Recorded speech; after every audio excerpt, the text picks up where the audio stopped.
Good afternoon, everyone. The town of Hinton respectfully acknowledges that it is located on the First Peoples traditional lands.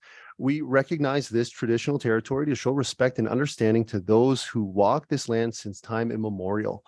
Today, we uphold our ongoing responsibility to work together in the spirit of the intent of the treaties with all the First Peoples and nations that call this place home.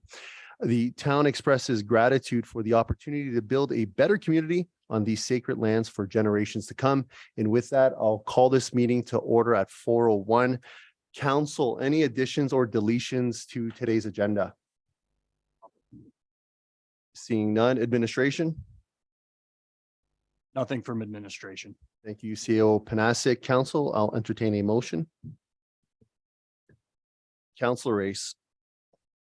Thank you, Mr. Mayor. I would like to move that we adopt the agenda for a regular council meeting, January 17th, 2023. Thank you, Councilor Race. Council, we have a motion on the floor. Any debate? Seeing none, I'll call to question. All those in favor? That is passed unanimously. That'll bring us to our council minutes for adoption. Council, any questions? If not, I'll entertain a motion. Councilor LaBerge. Thank you. I move that we accept the the minutes for the regular council meeting, December 20, 2022, and the committee of the whole, January 10, 2023. Thank you, Councilor LaBerge. Council, we have a motion on the floor. Any debate? Seeing none, again, I'll call to question. All those in favor? That is passed unanimously. That brings us to our citizens minute with council. This is an opportunity where you come up front. Just please say your name and you have a minute to share your thoughts or concerns. And seeing none, that'll bring us to our delegations and presentations for this afternoon. First one is 5.1, Habitat for Humanity, presented by Dr. Anne Marie Reddy, President and CEO, and I believe she's joining us virtually. I am, Mayor Michaels. Thank you very much. So if I'm okay to share my screen. Perfect. And everyone can see that? Yep. Okay, all right. So I just wanted an opportunity to talk to Mayor and Council just to sort of update on sort of things that are happening at Habitat for Humanity. I believe it has been some time probably since Habitat for Humanity Edmonton has made any sort of presentation into the town of Hinton. So I just wanted to kind of go through just a really quick recap again. Habitat for Humanity, when we look at holistically and across Canada and internationally, it's really a world where everyone has a decent and safe place to live. Our mission here really is to bring families or bring communities together to help families build strength, stability, and independence through affordable home ownership. I think it's also important that one of the things that we've realized is that there sometimes is a misunderstanding around where Habitat for Humanity sits on the affordable housing or the housing spectrum. From a continuing when you look at Habitat, you can see that we are not a form of social housing. And where our program really resides is just before market home ownership. And so we don't offer any forms of supportive payments, any support or social payments. Our housing program is really tailored to individuals that have proven success within the rental market, are looking for an opportunity to for home ownership, and need an additional support to get there. And primarily what's preventing them from obtaining home ownership, I would say a majority of the time, is their income range.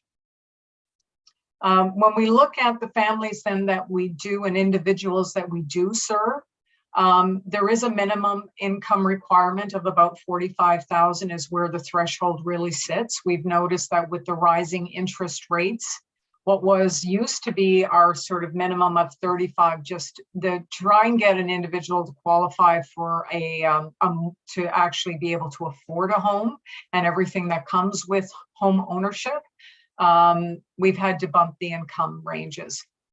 Canadian citizen, permanent resident, must be approved by one of Habitat's financial partners. So every mortgage that that comes through Habitat, 50% of that mortgage is through a financial partner, which is Service Credit Union or Connect First Credit Union. And then the other 50% is housed with Habitat for Humanity. There must be a minimum credit score of 650. And then there's a 500 hours of volunteer hours that must be completed by the family and or individual. The 500 hours is a CRA requirement. It is in lieu of the down payment. And so the family or individuals would be required to complete those hours. And when we're looking at rural markets, it really is giving back to the community. So doing volunteer work within the community, getting it signed off by a sort of an authority within that specific volunteer group, and then those hours are sent into Habitat. When we're looking at the benefits of the Habitat home ownership program, what we're seeing is that for what the barriers of entry for home ownership, a lot of the times is families and individuals just cannot save for a down payment. And so that's one of the benefits of Habitat home ownership is there is no down payment. The mortgage payments themselves through either Service Credit Union or Connect First Credit Union are only based on 50% of the market value of the home. So we conduct a full appraisal on the home when it's ready for possession. And then if the house is, say, valued at $300,000, the mortgage that the families or individuals are paying is only $150,000. So it's based on 50% of whatever the market is. That's where the affordability factor comes in and being able to make the monthly payments reachable, I guess, like within reach for the families. It also means for a lot, what we have been seeing is that for most individuals that are choosing a Habitat home, they have more disposable income, especially if they have if they're looking at a larger family, a larger unit, a larger home. It's just that when you're looking at a 4 or 5 bedroom rent versus a 4 or 5 bedroom home through Habitat, it is extremely affordable. So this also too, when you think about it, now an individual and family are actually building equity instead of just consistently paying rent. Certainly the homes that we have adds to the affordable housing pool in any community, as our homes do serve more than just one family. And homeowners really are part of the community and they contribute to the community. Homeowners are expected to pay property taxes. They are expected to maintain their homes, keep their homes, sort of well-maintained both inside and outside. So how our program works is that we partner, if we were looking at expanding our pool of inventory, we will go to the community to acquire land. And then we also start identifying the family and preparing them for home ownership. Sometimes our families have to go through a little bit of debt counseling or credit counseling and that sort of thing, get put on a budget. And our homeowner services team works with those families very intimately to really get them prepared for home ownership. Our construction team works with the families so that they understand the role, like how important it is to maintain your home and certain things that you have to go through to really be a successful homeowner. Our homes are also built through grants, donations. Grants are at a federal level, provincial level, donated funds from the community that may fundraise, as well as specific donors. And then we oftentimes will get gift-in-kind materials as well. When it comes to, obviously, it's a great conduit for volunteers that come out and want to support Habitat homeownership. And then we work to arrange an affordable monthly payment. And then when the time is ready, because these are really not the forever homes for a lot of our families, we buy the home back from the family and then we renovate the home. And then we look to put a new family into an affordable home. Our buyback program probably represents our biggest cost as an organization. When the homeowner is ready to move on, we have a right of first refusal built into every mortgage document that a family signs. And so when the family is ready to transition out of their habitat home and then take their equity and either buy a home on the market or choose to use that equity with another future endeavor, we then go back in our construction team and we completely renovate the home. Oftentimes we're replacing all the appliances, the flooring, repainting, and really setting the home up as a near new home for another family. And this also ensures that we keep homes in the actual community for multiple families to use. So when you think about for Hinton right now, 4 homes have served 6 families. And so this really kind of keeps that momentum going and keeps affordable home ownership in the community.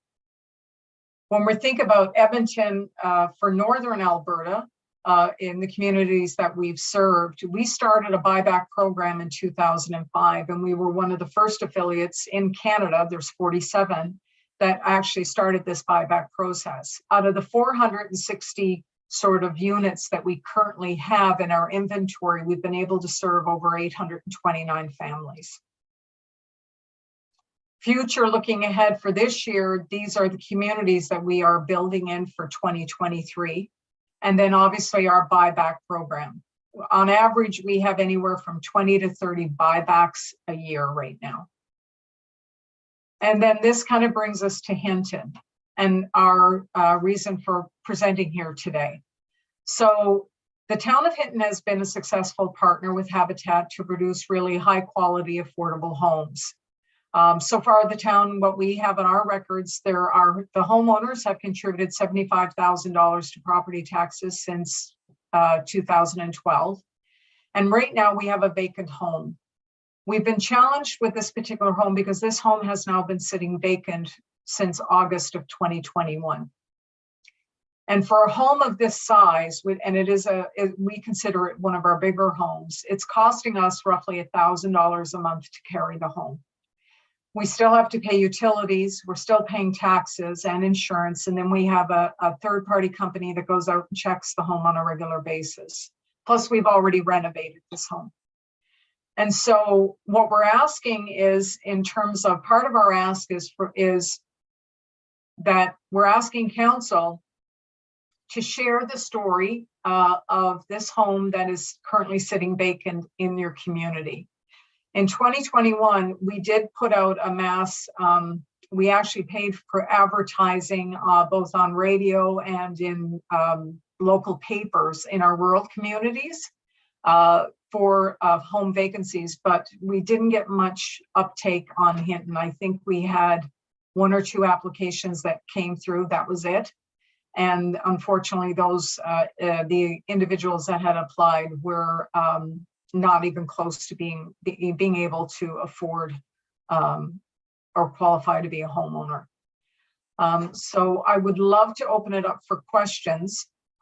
We did usually our sort of what we have within our policy within Habitat is if a home sits any vacant between 6 to 8 months and we've had 0 uptake on it, we then are really a bit of forced into a position that we have to decide what are we going to do with this particular asset that we're carrying, because it does, every time that we're making a payment on a vacant home, it's taking away from our ability to be able to serve another family. And so we did put this home on the market. Council reached out and asked us why this home was on the market. And so I figured the best thing for us to do was to reach out and have this discussion with council. In the past, what I've always done is I've always contacted council ahead of time to let council know that we're putting a home on the market, and this one slipped through because council should have been notified before we would ever put a home on the market for sale. And so my apologies on that part. That falls directly on me. It's me who's reaching out to all the various councils and letting them know that we've had inventory sitting for a while. And we've had some great success when we've done that because the county or a lot of our communities don't want to give up their affordable homes. And so they've really done amazing work in stepping up and helping us, getting in front of different groups, and we've been able to fill the homes. So I'd like to open it up for questions. Well, thank you, Ms. Reddy, for the presentation and the background information regarding the units in Hinton. And with that, council, any questions? Councillor Taylor. If the home sells, who gets the money? Does it stay in the community for social housing for, say, another project of sorts, like we need a group home in this town or something like that, or does the money leave the town? So, Councillor Taylor, you're talking about that if we were to sell it and take it out of the take it out of the affordable housing program? Yeah, you're So talking about. Yeah, I'm just asking what happened. You're talking about unit 4A. You got that up for sale, or you've taken it down from sale. But if you Right. put it up for sale again, and you sell it, where does the money go? Does it stay in the community or does it leave the community? It would leave the community. And so I guess you could say it's twofold. Part of it will always stay, because every time that a family has gone into that home, when the payments, we have a fund for humanity, and that fund for humanity that we continually build up goes towards renovating those homes, right? So when a family moves out and a new family moves in, we go in, we renovate it, we repaint it, change the carpet, that sort of thing. All that money comes out of that fund for humanity. There's for that specific unit on 4A, we still have provincial grants tied to that. So that money also then would have to, any home that we're selling on an open market that has any form of provincial funding to it actually goes back to the province of Alberta. It would also be the same even for the municipality. If the land was donated, that's something that would have to be also discussed with the town to say, okay, you donated the land, is there an expectation around, depending on what the grant is, right? Because most of the times that when we're signing off on any sort of donation, the expectation is that the home is staying in the affordable sector for a period of time. If it's not, then it's prorated, right? So does that answer your question, Thank you. Councillor Yes. Taylor? Okay. Thank you. Thank you, Councillor Taylor. Councillor Hawes.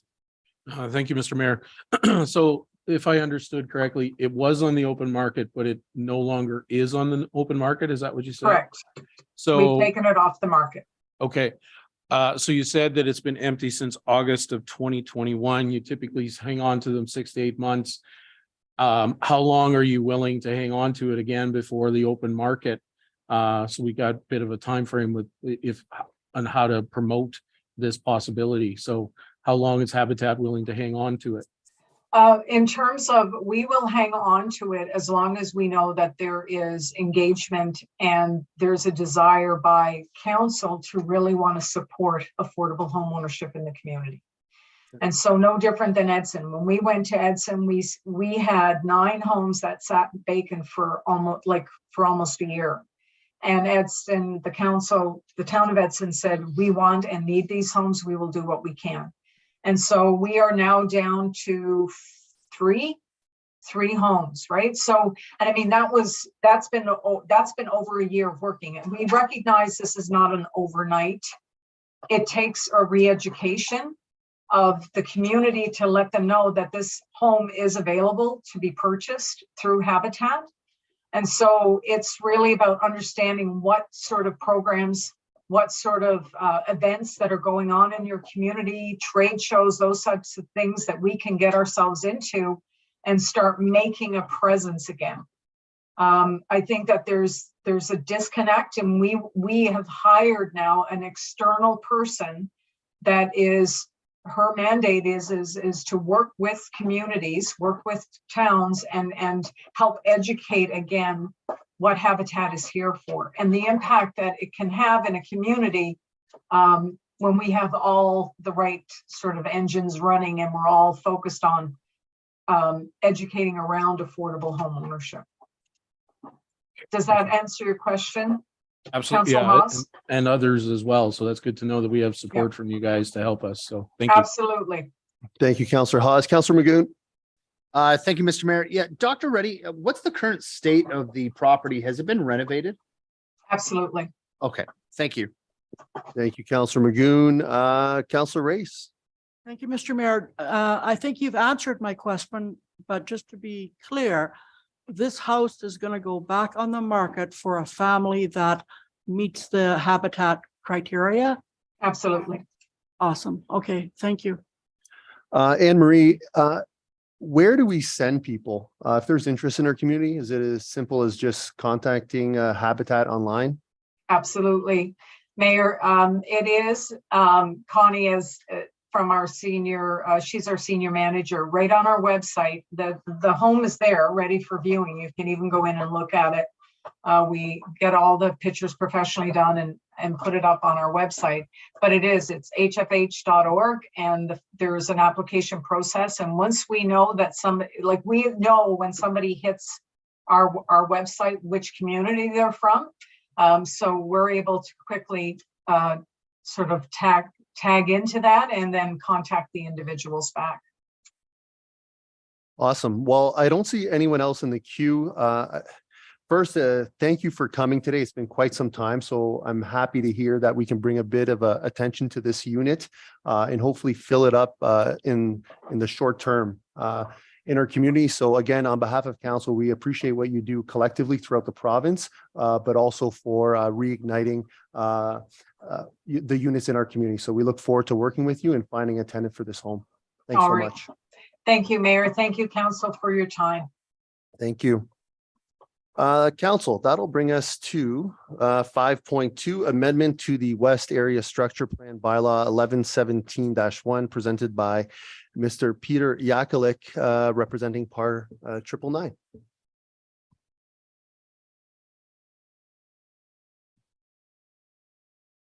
Welcome. Good afternoon, Mayor, Council. I'm Peter Yackulic. I'm here for Eagle River Planning. I'm representing PAR 999 on the proposed amendment to the area structure plan. I have with me Mike Andrews of MPE Engineering, the engineering consultant, and I believe we have Amir, Hassan, the principal for the program, that is in the audience, and they will be available to answer questions that deal with their projects.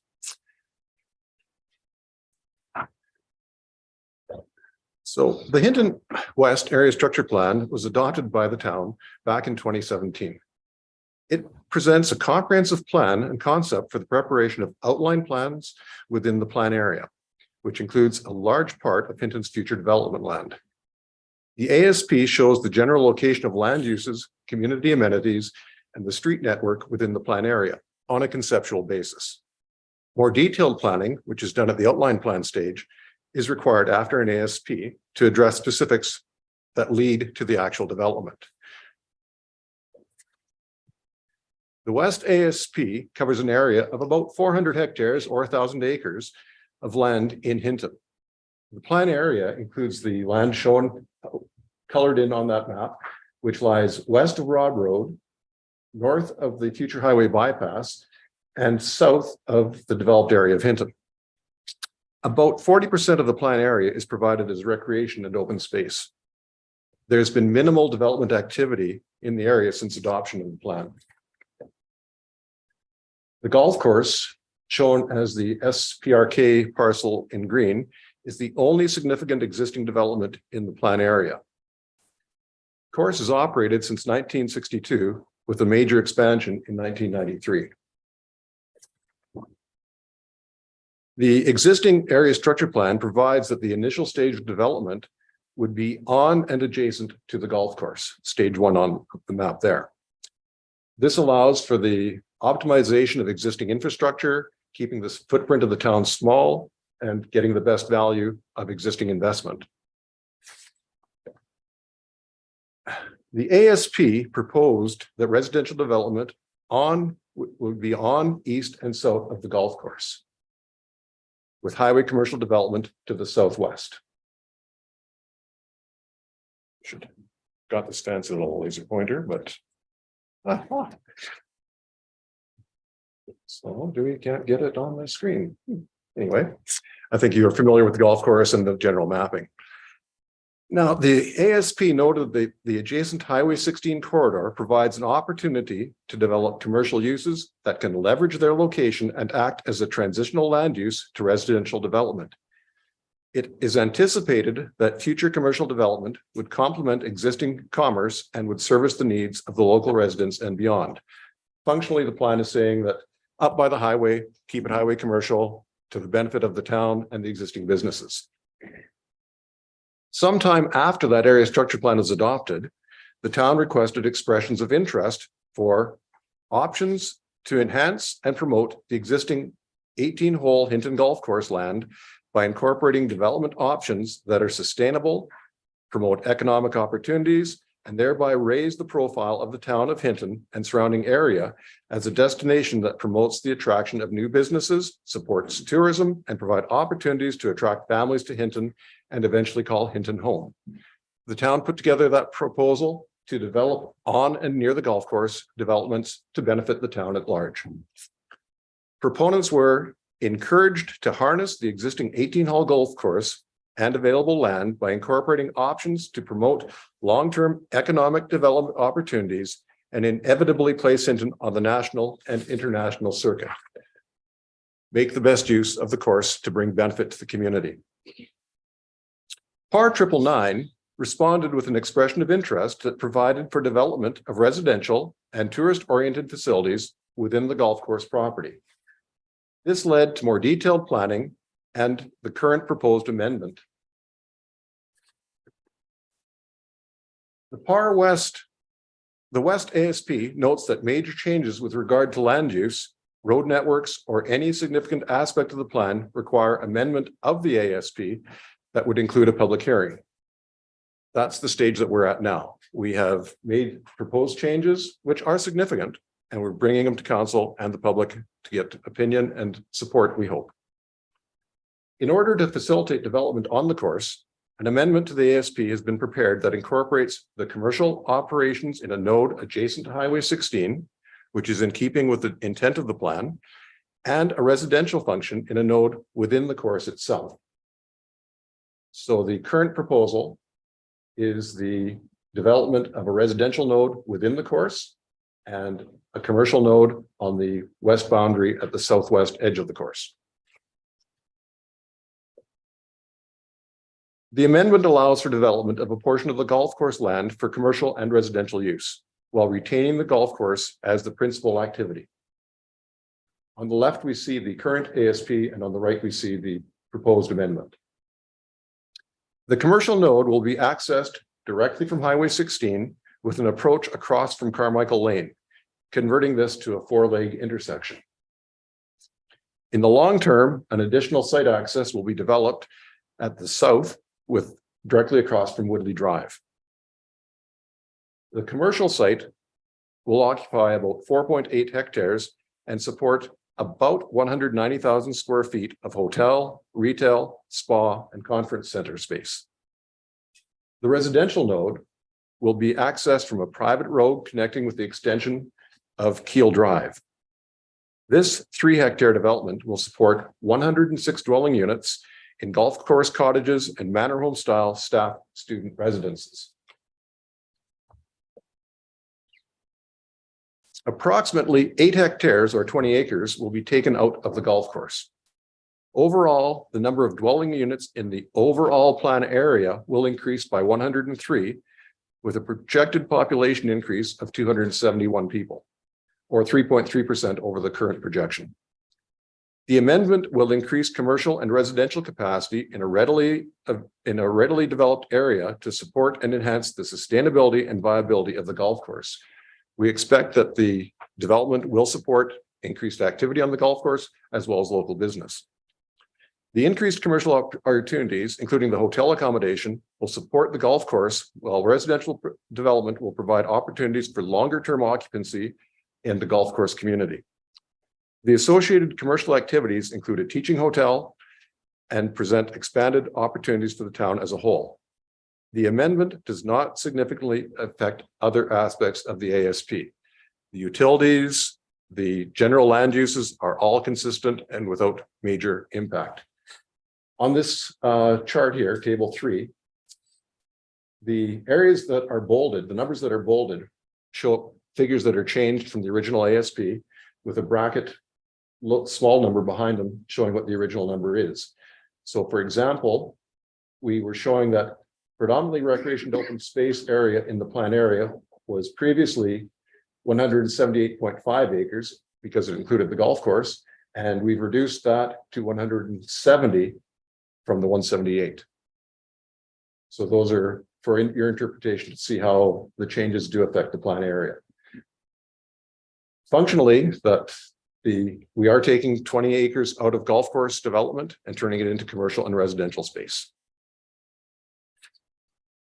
Still leaving most of the plan area, or 40% of the plan area, as recreation and open space. Detailed design is ongoing, and it's subject to the adoption of an ASP amendment. The current plan demonstrates that the golf course and new development will operate without conflict. Safety zones, showing on the left slide, have been established for each hole, which have then been used to identify proposed property lines. Our golf course and our architect consultants identified where the safe zones are based on good practice for golf course architect design, identified where people are most at risk, where low hazard areas are, and used that overlaid here to identify where development could take place without interfering with the golf course. So that's what's basically set up the design of this project, keeping the golf course in play without affecting the future development.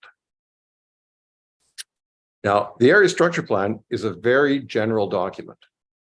It provides overall direction as to what we can do. That's why the lines on it are relatively vague. For example, on that concept plan, it showed where roads in other areas not currently amended are tentatively to be located. The plan shows tentative servicing. Area structure plan is a very general plan that then requires detailed design. The developer has gone past the detailed design at this stage, having shown you even where the safety zones on the golf course are, and he has prepared even the concept plan to show the land use statistics. This is not part of the area structure plan, but it supports the direction that we're pursuing. If the amendment of the ASP goes forward, then this is the intention that our future planning will be based on. Amir, do you have anything to add at this point, or are you waiting for your? Just wait. Okay. Wait. Amir will be speaking to you at another presentation as well.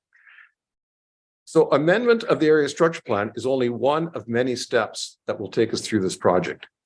Studies and reports, including a traffic impact assessment, utility servicing, biophysical, geotechnical, fire smart, and historic resources are currently underway and are required to be presented to the town as part of the outline plan and bylaw amendment.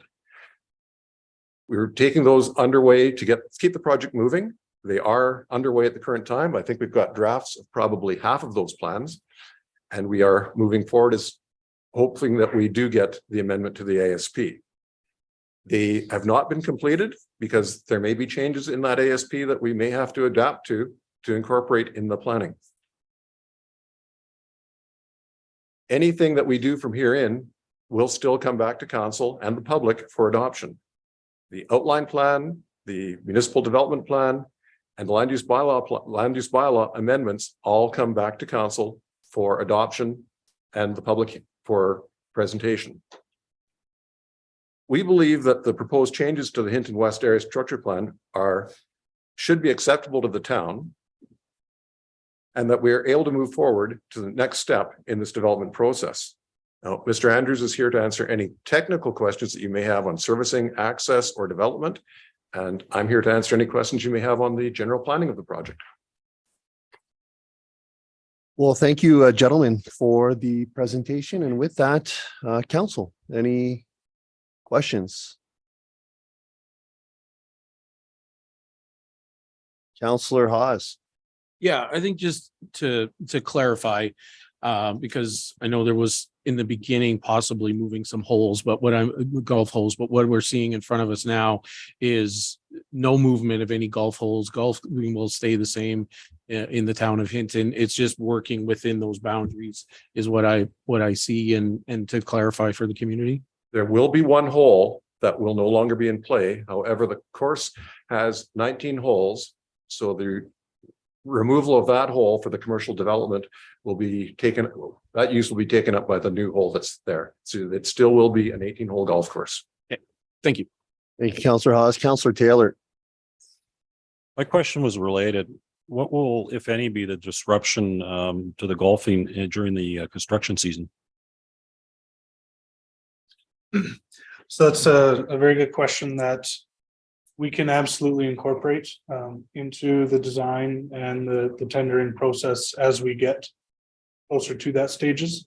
But as Peter mentioned, we're still very conceptual at this point in time.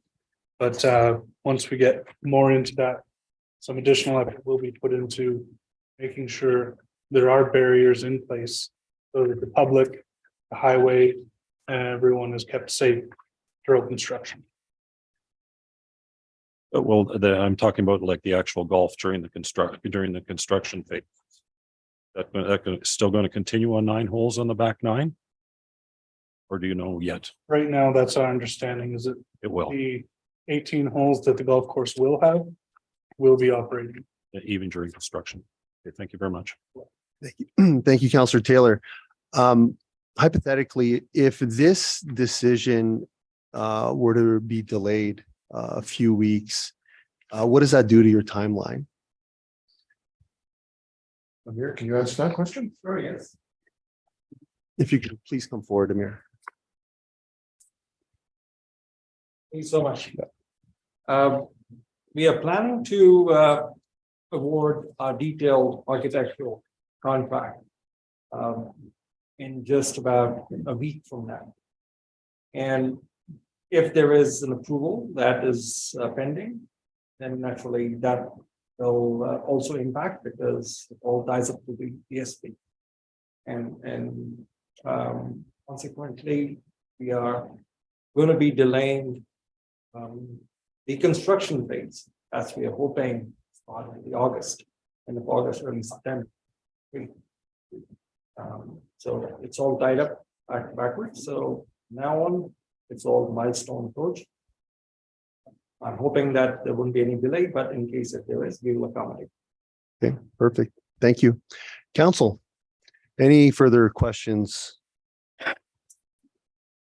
Seeing none, Mike, Peter, Amir, thank you for the presentation. And obviously we have a public hearing and an action item on this. So thanks so much for the update. Thank you. Council, that will now bring us to our last delegation for this afternoon, 5.3 academic update presented by Amir Hassan from PAR 999.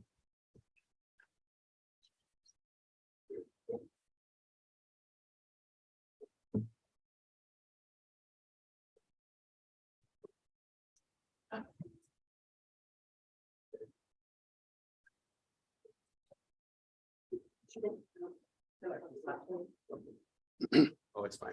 I haven't. Just make sure to speak into them. Sure. That's great. Thank you so much. Thank you.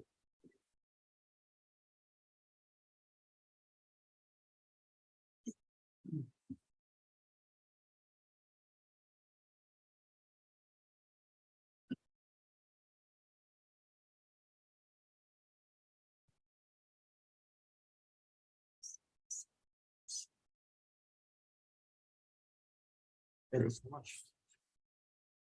Welcome. Thank you, Councilor. Thank you, Mayor. My name is Amir Hassan, and I'm with PAR 999. I've been to the town since 2021 several times. Literally drove 62,000 kilometers between the town and BC, where I live for now. I have with me Peter. He's our new addition to the team. Peter also heads his PR firm based out of Calgary. And they are going to be helping us in promoting the town and establishing a firm position in the market. This presentation will take us roughly about 32 minutes. I will try to maintain that pace unless there are any questions. Feel free to stop and ask any questions that you may have. Bliss of Hinton, that is the name of this community that we are proposing. The story goes back to the times when there was no Hinton.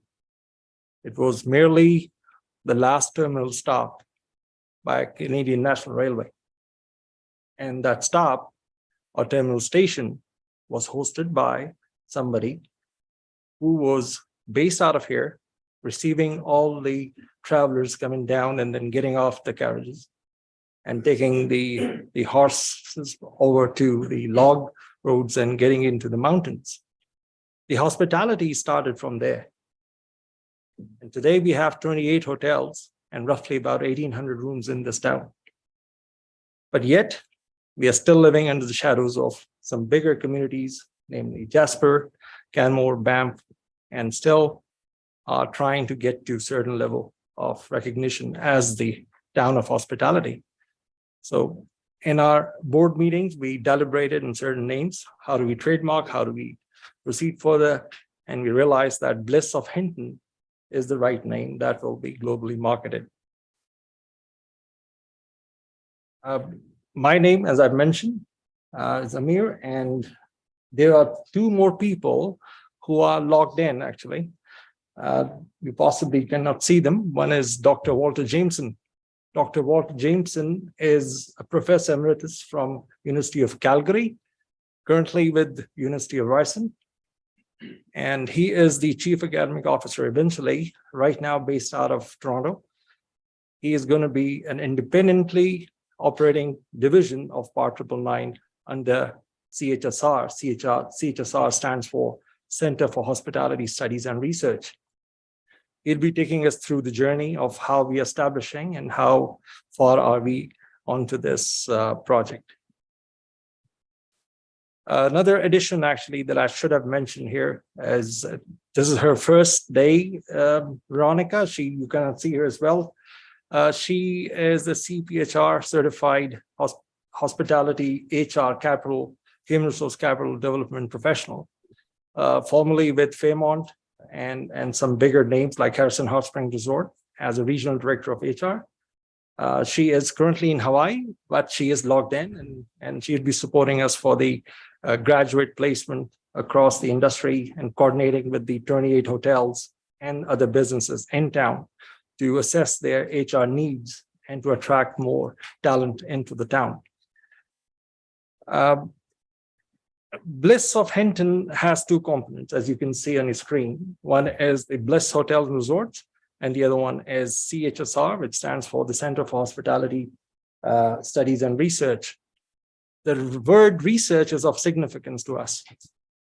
Unlike any other private post-secondary institution, this institution is going to be based on hospitality research, which makes us the first one in North America that is coming up from the foundation of bringing the curriculum closer to the action. And this is something that we envision as an economic driver that will bring people into Hinton for professional development programs all the way to degree programs. Why Hinton is no secret. We have talked about it previously, and I would love to talk about it for another next 5-6 minutes. This is the town that we earmarked as the growth town. We believe that the experiential tourism project that we have parked in this town has found its home. We believe that the community is supportive. We believe that the council of the day and mayor and the administration has been extremely helpful in making it and bringing it to life as it is today. We have found ourselves at home, per se. Moving forward, we see more collaborative opportunities. We have also identified talent in the town, right from our lawyer all the way to our realtor. Everybody is from Hinton. We try to keep everything local, and for that, we have been grateful for the support so far. Walter should be logged in, I guess. He was logged in. I'm here. Oh, is he here? Okay. Thank you, Amir. First of all, Mayor Michaels and Council, I regret not being with you this evening, but I wish to assure you that from now on, you'll see more and more of me. I thought it might be useful to just share with you for 1 minute my background to indicate the relevance of what I've been doing over the last many years and this project. I started at the University of Calgary many years ago, and much of my work was in rural development, working with small communities to help them achieve their full potential. And it became evident very early on in that work that the visitor economy, tourism, for some communities was going to be a major element of assuring that they can meet their overall objectives, increase the quality of life and opportunities for their local community. And so I'm bringing that experience of working on the ground with communities. And so I've spent the requisite time in coffee shops and the workplace and on the street and Legion halls. And I plan to do that and spend time with the various stakeholders in town so that we can truly both understand what the concerns and needs are and to share with you the ideas that we have. One of the things that Amir talks about very eloquently is this idea of a legacy project. And we feel very strongly that the concept that we're developing is going to provide an important legacy to the community. I've also been lucky enough to be on Canadian-funded secondments in Southeast Asia and working in Hawaii and other places and putting together curriculum. And so we really want to stress that the degree program that we're developing, we think is going to be innovative and different and meeting market demands. Next slide.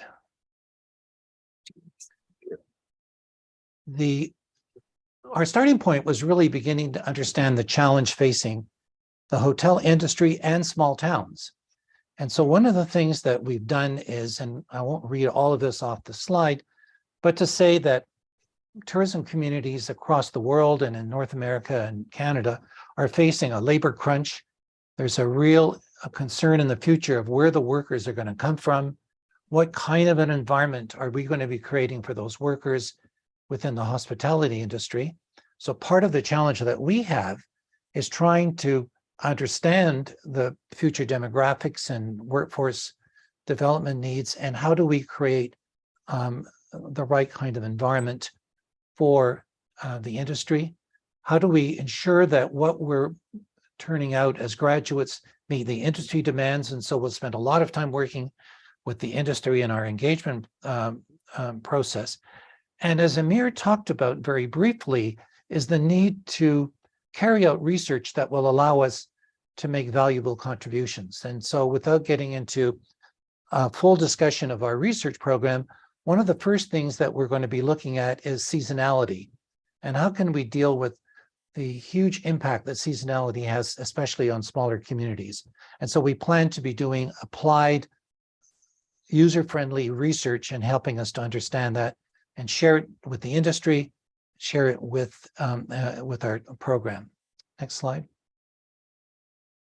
So the solution was, and this was really this idea of this incredible combination between a hotel, a high quality hotel environment, and a teaching facility that would allow the students to work within the hotel, learn hands-on, apply the kind of research that we've been developing within the research center.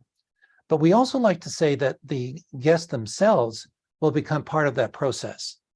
And Mr. Mayor, what we would like to do in a future time with you is to share with you physically what that means. But we have a really exciting concept of innovation spaces that we can use to test out new ideas, that we can use for our professional development activity, but also that the guests can be part of that process. And we think this is one of the first time this has been done, and will allow us to really signal to the industry our willingness to produce innovative and creative graduates.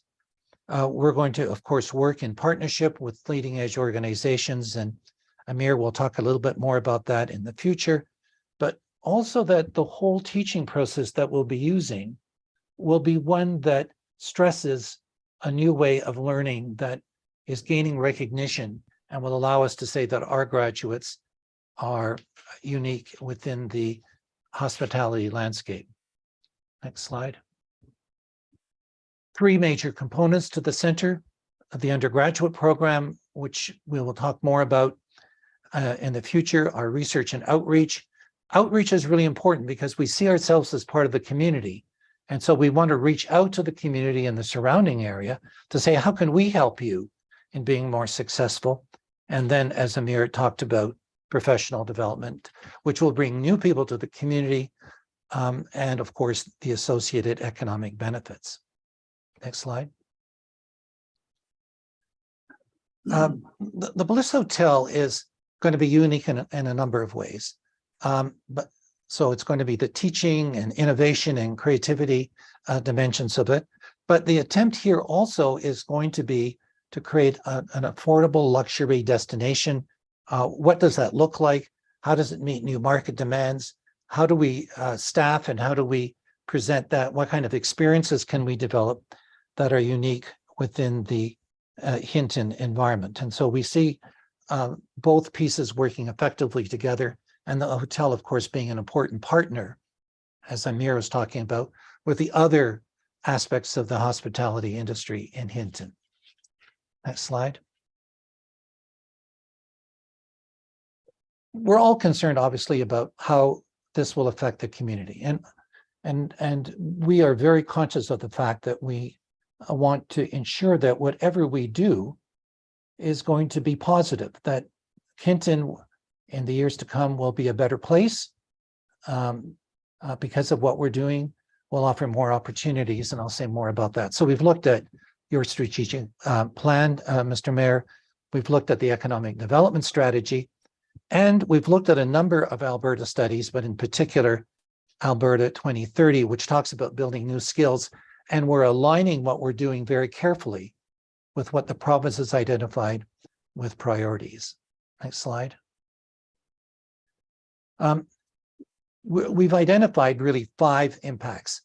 Environmentally, we didn't put this as part of this because we want to stress from the very beginning that the development will do nothing to negatively impact the environment that we're fortunate enough to be working in.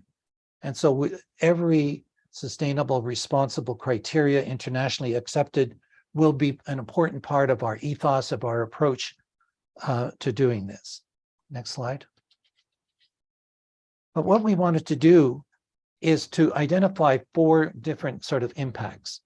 The first is economic, and we've listed a number of impacts in terms of overall improving the economic conditions in the community, providing new opportunities for entrepreneurs, of encouraging new residential development, but overall saying that whatever we do should be improving the investment climate of the community. There are a wide range of social and cultural impacts that we've identified, and some of these are listed on this slide. But we see this in working with the local community, that we can increase opportunities for local people, for new businesses being created by the kind of activity that that Bliss will be supporting.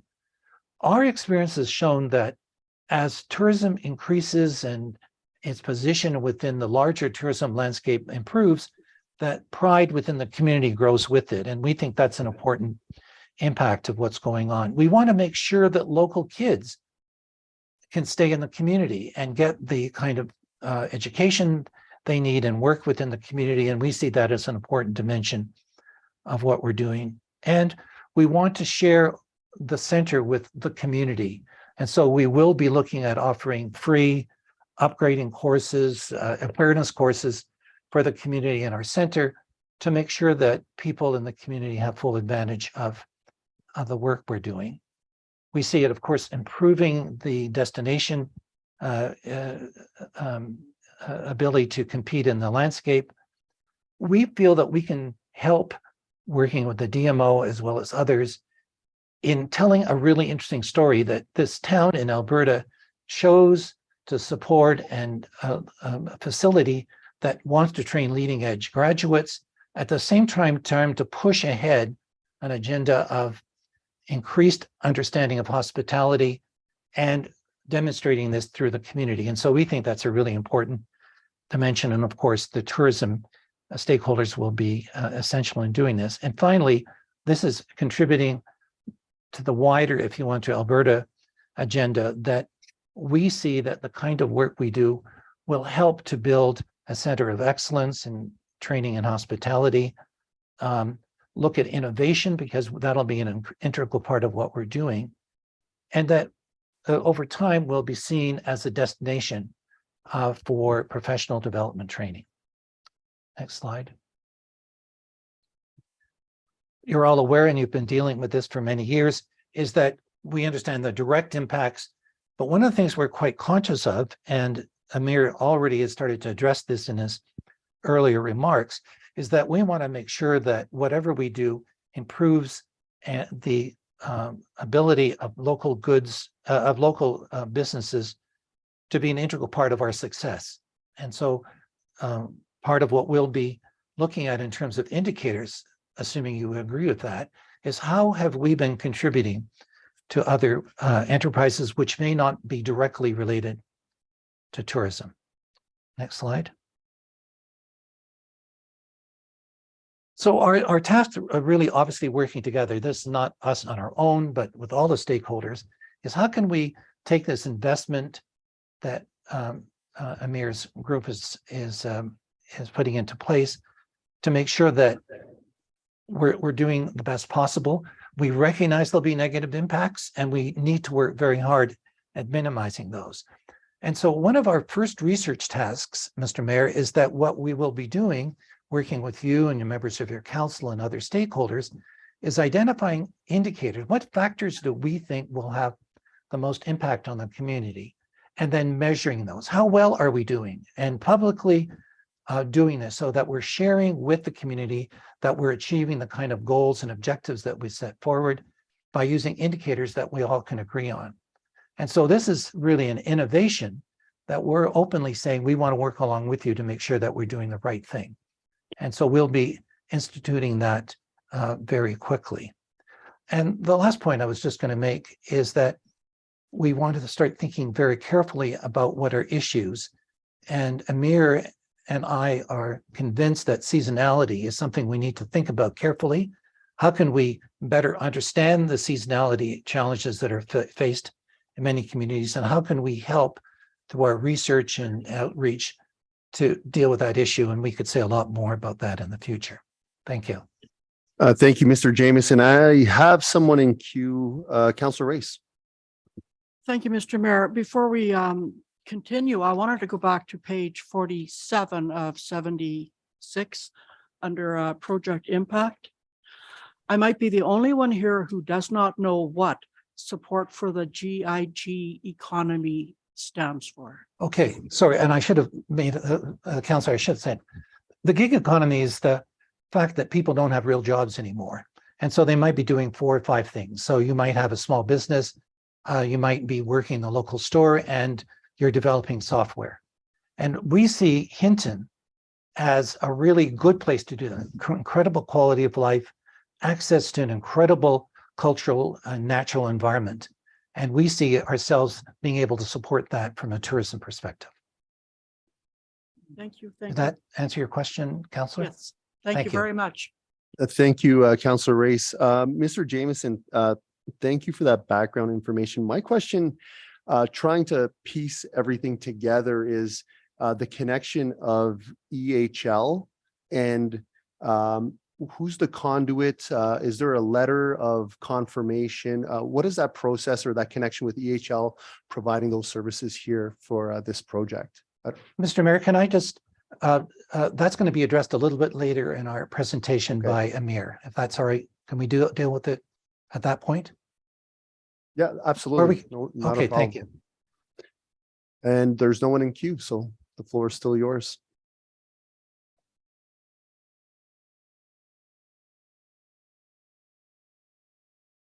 Okay, I think we are going back to. Is this the, yep, I think I'll take it from here. Walter, thank you so much. Mike and and Peter had talked about the project status, so I won't take much time on how we came to where we are today. Moving forward, I think we should take to the next one, the progress update. Yeah, that's a key one. We have earmarked September 2023 as our construction or shovels in the ground date going forward. And in an earlier interaction, Mr. Mayor raised a question about what if a couple of weeks delay would impact. And I said that it really does not impact aggressively, but it does impact certain milestones that may move this date into October or November. And for that matter, if the construction teams and the contractors are not comfortable, then that may impact because of the seasonality and everything else around it. So September is a very critical month for any construction project. If you start earlier, then you have a couple of months to play with. But if you start in September, then it literally becomes really on the edge of the season. So if you go reverse from that point, you will see that our studies that's what we are completing right now. And we have a full-scale exposure now to engineering studies, to TIA, and to other supporting utilities and everything else around it. We have successfully completed with very strong and very supportive team behind me on this one. I think going forward, we should be able to submit our remainder of the studies pretty soon. And that will bring us on par with the requirements of the subdivision and everything else, provided the ASP is approved and we're going forward.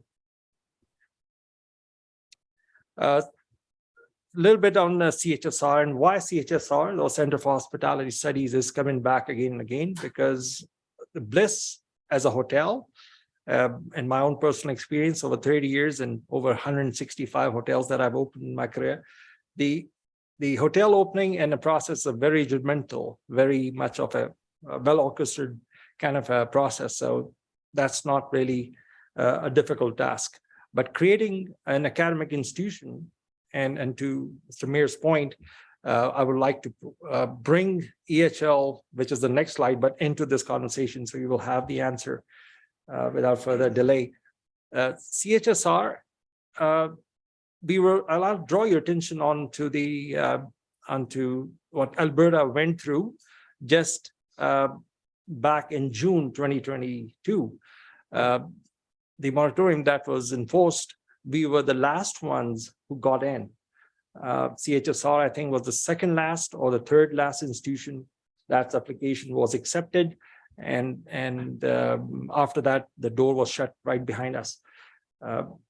Now, the conversation has been taking place with the ministry, and we are moving forward very, very aggressively through the efforts and through the industrial support. They require 3 letters of reference for the program that we are offering. We submitted 7, and these are from Alberta hotels of higher caliber, and also from full service to focus service. So there is a variety of need in the market, which actually has been part and parcel of our research that we have also facilitated in support of our application to Ministry of Advanced Education. Now, next slide. EHL partnership. EHL is, and for those who are not from the hospitality industry, but I'm pretty sure that this name EHL will surface again and again. So I'll take just about a minute to explain the background of this institution. It's about 100+ years old institution. And if you Google it, EHL Lausanne or EHL Hospitality, you will find that it's #1 in the world for the last 16 or 15 years. Cornell University, that's an Ivy League, is #7. So you can imagine the gravity and the depth of research and work this institution instills in the hospitality community. EHL and CHSR has been negotiating, has been talking a collaborative arrangement in which EHL will certify CHSR as an affiliate campus. This will be the first one in North America. And I myself is a graduate of a hospitality school in Switzerland. And I understand that culture. I've spent 4 years in that environment.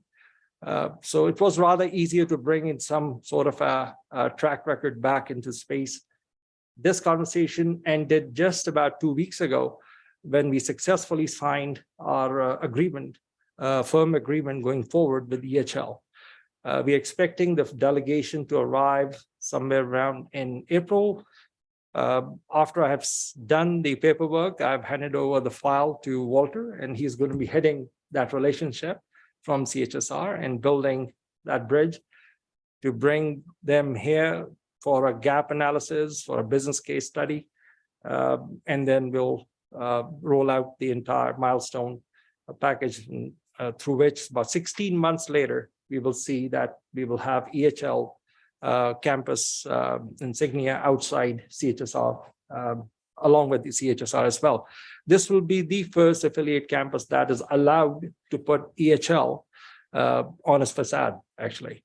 Out of all the 3 campuses that they have, 2 in Switzerland, 1 in Singapore, and none in North America, being the first one.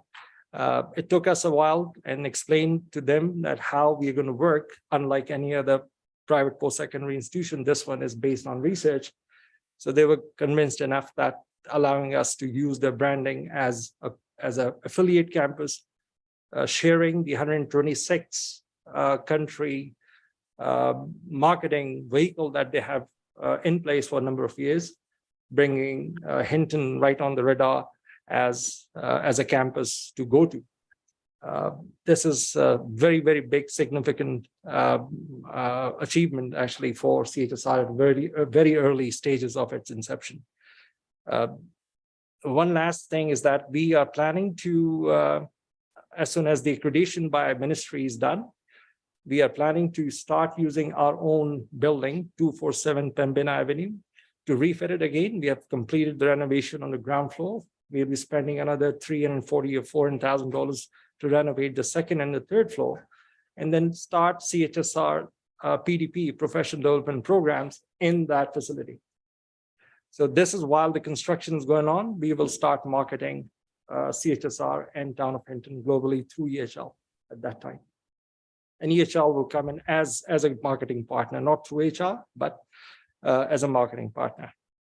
Amir, I have myself and another counselor in queue. Could we ask questions? Sure, please. Yes. So on this topic with EHL, I believe it's an important liaison or transition to make this potentially work.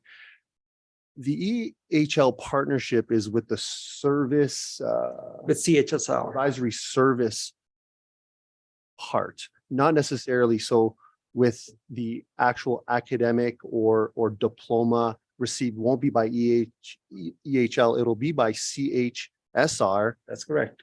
With their connection. Is this relationship EHL in Singapore and Switzerland the same, or is this, I'm sensing this is a little bit different, where this will be a CHSR diploma, where in the other 2 countries, the diplomas will be under EHL. Is that right? Or that's absolutely right. And we purposely kept it that way. And there's a historical reason why, and I'll come to that historical reason in a minute. But let me explain and answer to the first half of your question. EHL does not certify any institution. EHL is a group that has 2 components. One is the advisory service that develops the integrity of the academic delivery, that helps the academic institution to build that platform that is on par with EHL standards. And there's a huge cost to build that. Once the institution has arrived to that level, then the EHL itself as an academic institution affiliates, issues a certificate of affiliation to that institution.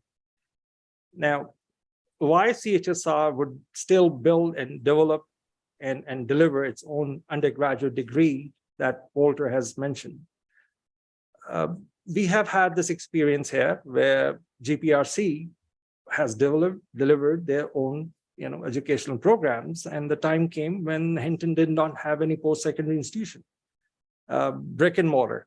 Of course, there were online programs available, but that's why we ended up buying that building.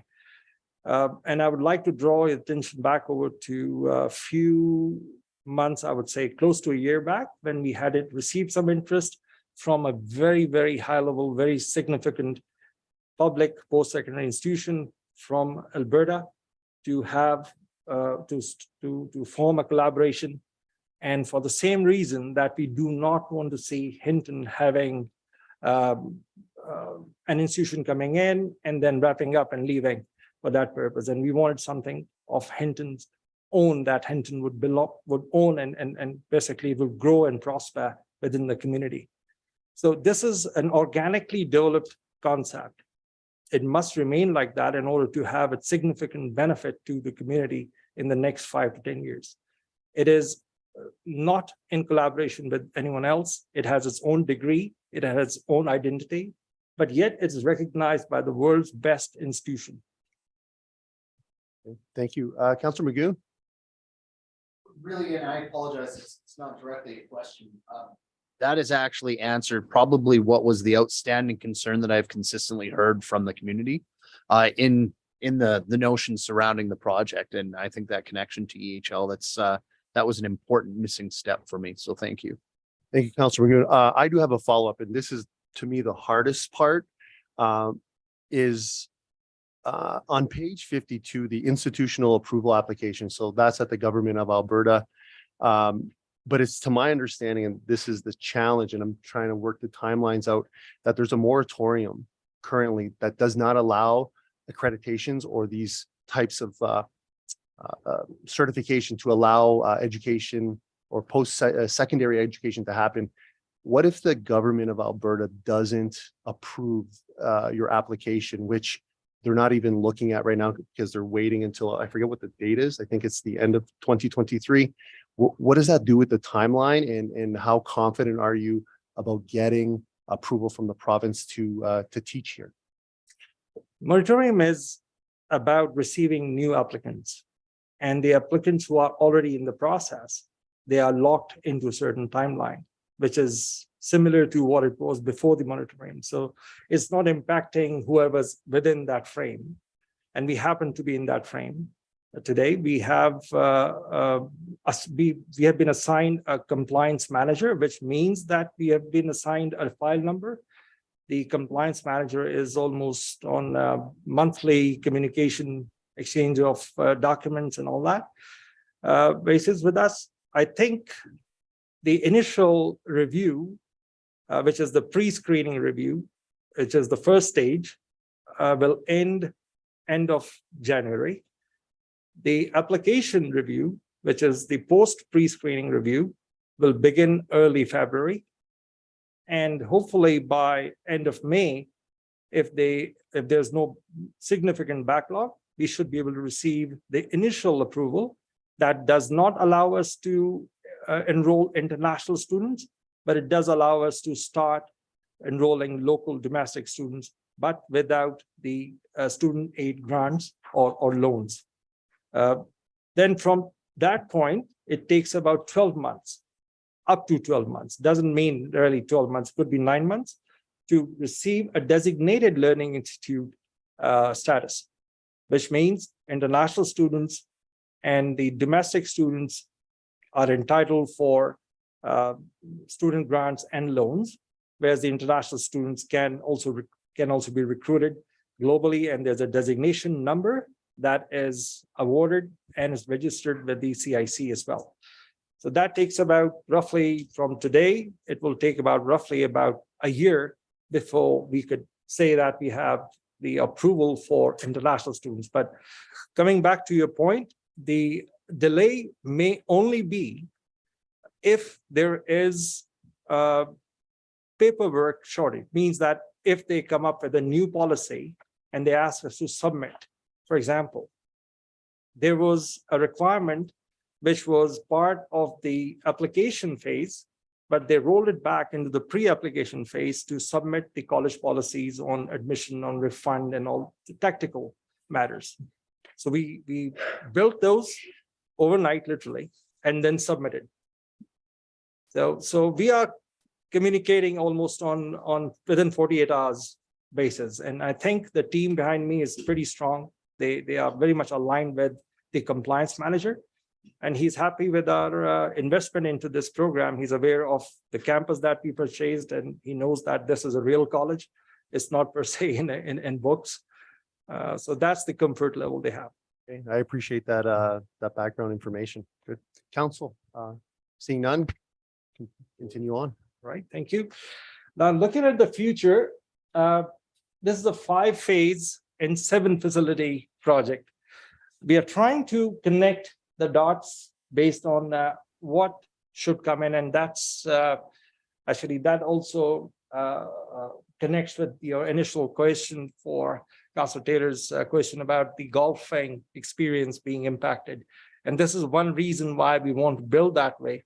So it goes into smaller scale construction phases rather than impacting on a larger scale.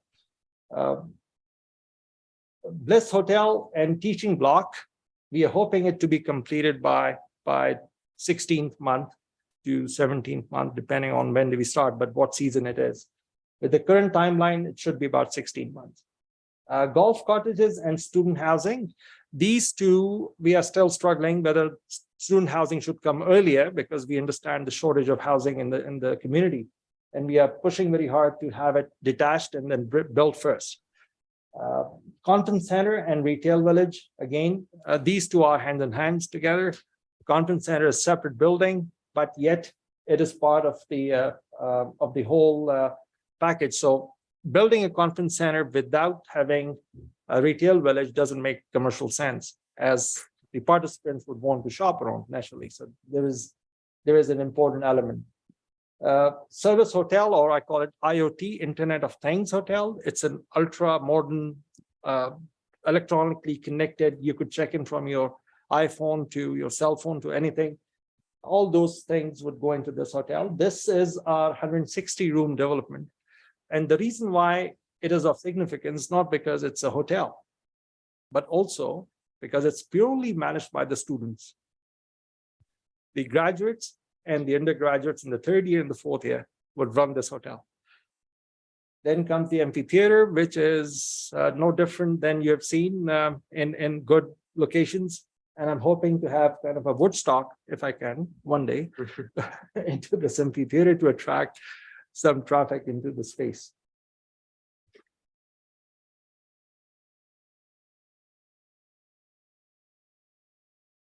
I think water, if you Sure. this, yeah, go ahead, please. Just this is just to give you an indication of the timeline that we've developed for the approval of the undergraduate degree. So we've already started the work, and we're going to be proposing to advanced education that we work closely with them, as Amir has put forward, that various aspects of the overall plan are developed and approved and amended when necessary, with the idea that within 11 to 12 months, we have a complete degree package, meeting all the requirements and concerns of advanced education, to present them with our complete package. And we've been very realistic about the time required to do it, but we feel very strongly that this is an important part of what we'll be doing to meet all the requirements of the Alberta government.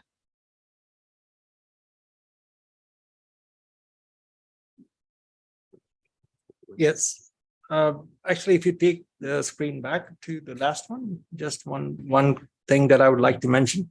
Mr. Mayor, the Government of Canada announced a few years back the availability of postgraduate work permit for international students. And Canada has been benefiting from that.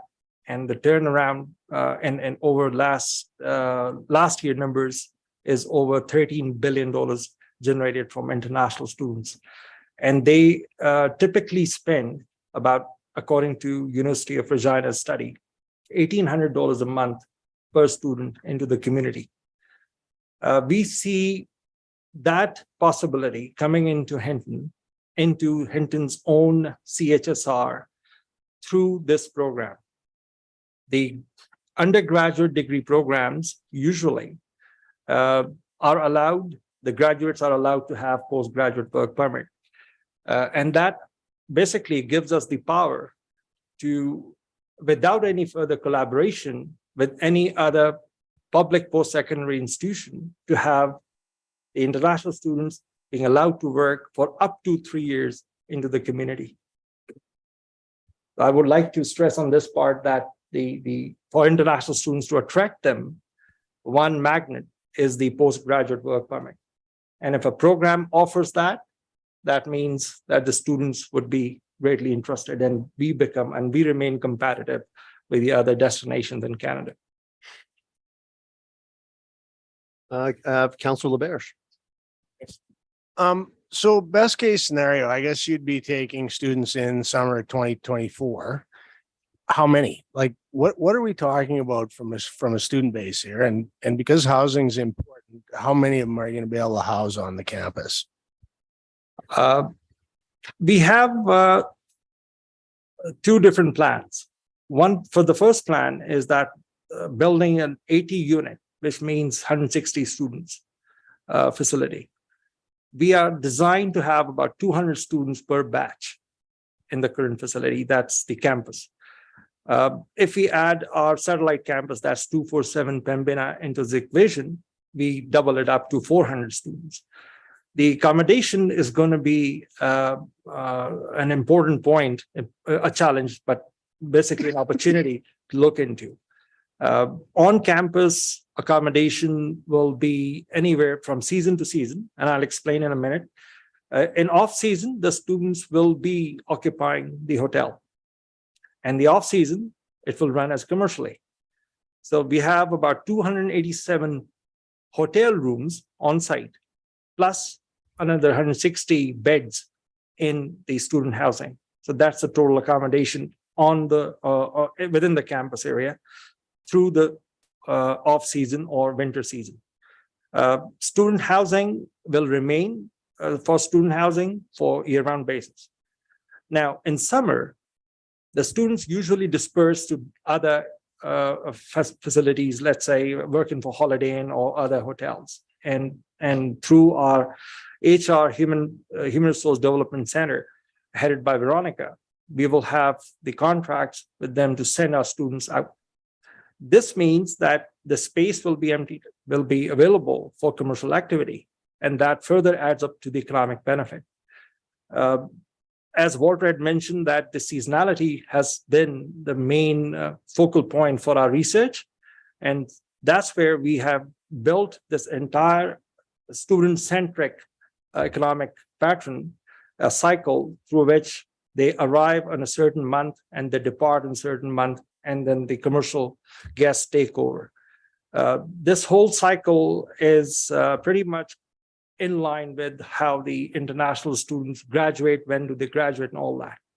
So it's a pretty much strongly built, solid platform that we have envisioned at this point.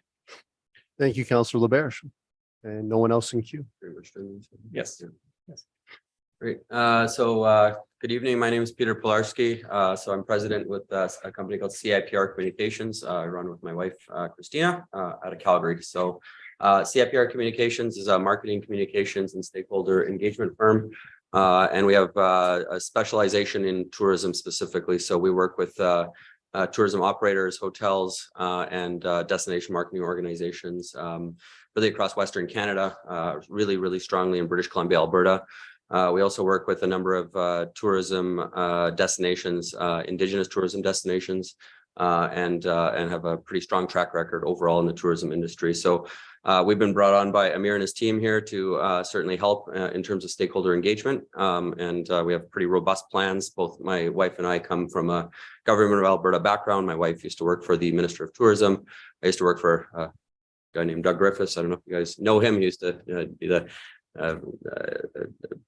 used to work with sort of economic development type initiatives. One of the things we're most known for as a company is our value of tourism service offering. And so what we do with our value of tourism service offering really is work with DMOs and communities and economic development organizations to understand how residents feel about tourism, to poll residents, to speak to residents, and to help DMOs actually move the needle in terms of the impression that they have when it comes to tourism and the impact that tourism has, the positive impact that tourism has on the economy, and also to work through any sort of issues and challenges that tourism may cause. We work, for example, with Kelowna, Kamloops, and places like that where tourism's well received by most, but not loved by everybody, right? So, with that background, really is how we come to the table here, and our strong connections in tourism, Indigenous Tourism Alberta,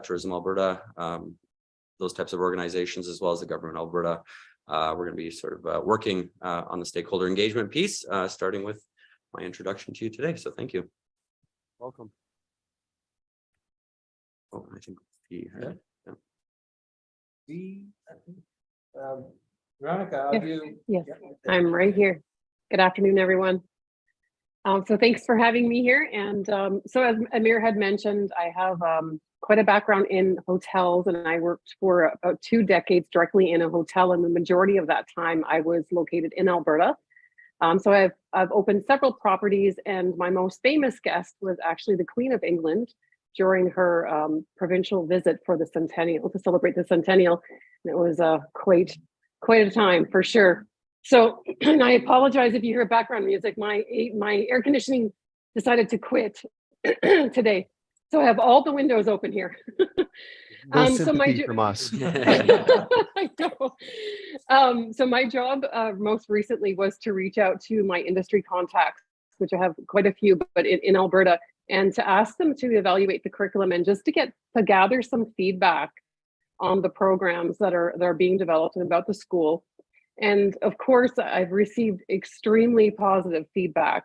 You know, we just can't, as an HR professional, human capital planning is essential.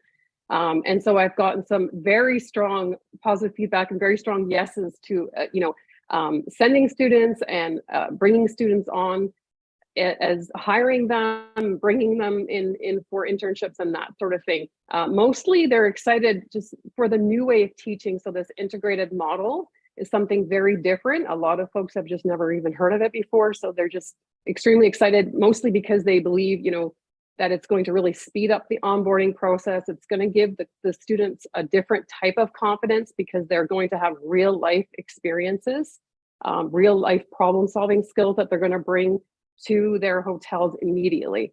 So they're recognizing that there's a great opportunity here, and just very, very positive feedback. Thank you. I think that actually brings us to the last. Well, I'll just talk about it. Well, it's about Part 999, and there you go. Briefly, we are Alberta-born, Hinton-born holding company, and we purposely chose Hinton at that time to register ourselves. We had an option to register in BC, which is where we live, but we decided to be purely organically Hintonite, and I think that was the right decision to make. We have had some roadblocks over the last 2 years. People have questioned why Hinton, and some people did not know where Hinton is. And I was profoundly explaining what Hinton is. And like I said, 62,000 kilometers. And this doesn't mean that I drove straight up. I went to every single colony from Grand Prairie to Red Deer to all the way to Fort McMurray and everywhere else around, just to promote what Hinton is. And it took me roughly about 9 months to establish some sort of a track record. And that's where we profoundly received those feedbacks that Veronica has been talking about. So Part 999 has a vision to go forward. Our essence is not in real estate, neither we are a real estate company. We are a holding company for sure, that's a legal entity, but our vision is legacy based. We believe that we have to return to the hospitality industry what we owe them. And we want to start that cycle of return from Hinton as the foreground, as the flagship, of our, all the developments that would come forward in the future. If we look at the last bullet point and the first line, and it says working with credible public institutions on projects. That was a vision that initially had been even part of our EOI at that time. But we quickly learned that we would be better off if we develop something organically from the community. Rather than looking outside, we should look within. And for that matter, we developed CHSR at that time. Originally, we were supposed to be part 999, and under that, bringing an institution here and just funding that institution and then taking it forward from there. So with that, Mr. Mayor, I would like to just present the last slide, my contact details for anyone who would like to reach out. I try to reply and respond very, very fast. And if I'm late, then I would be late not more than 2 hours. I promise that. You will have my reply within 2 hours on this subject. Otherwise, you'll find me walking around or driving around with a BC license plate in this town. Thank you so much. Thank you, Mr. Mayor. Thank you, Council. Council, anything further before we end this presentation? Seeing none, thank you for your time, all of you that participated. We appreciate the background information and we look forward to next steps. Thanks so much. Thank you. And with that, that brings us to our public hearing component for this evening, 6.1, amendments to the West Area Structure Plan bylaw. Councillor Taylor? Possible to have a short break. We will take a 5-minute recess and reconvene at 5:43. Thank you. Hello, okay, good to go.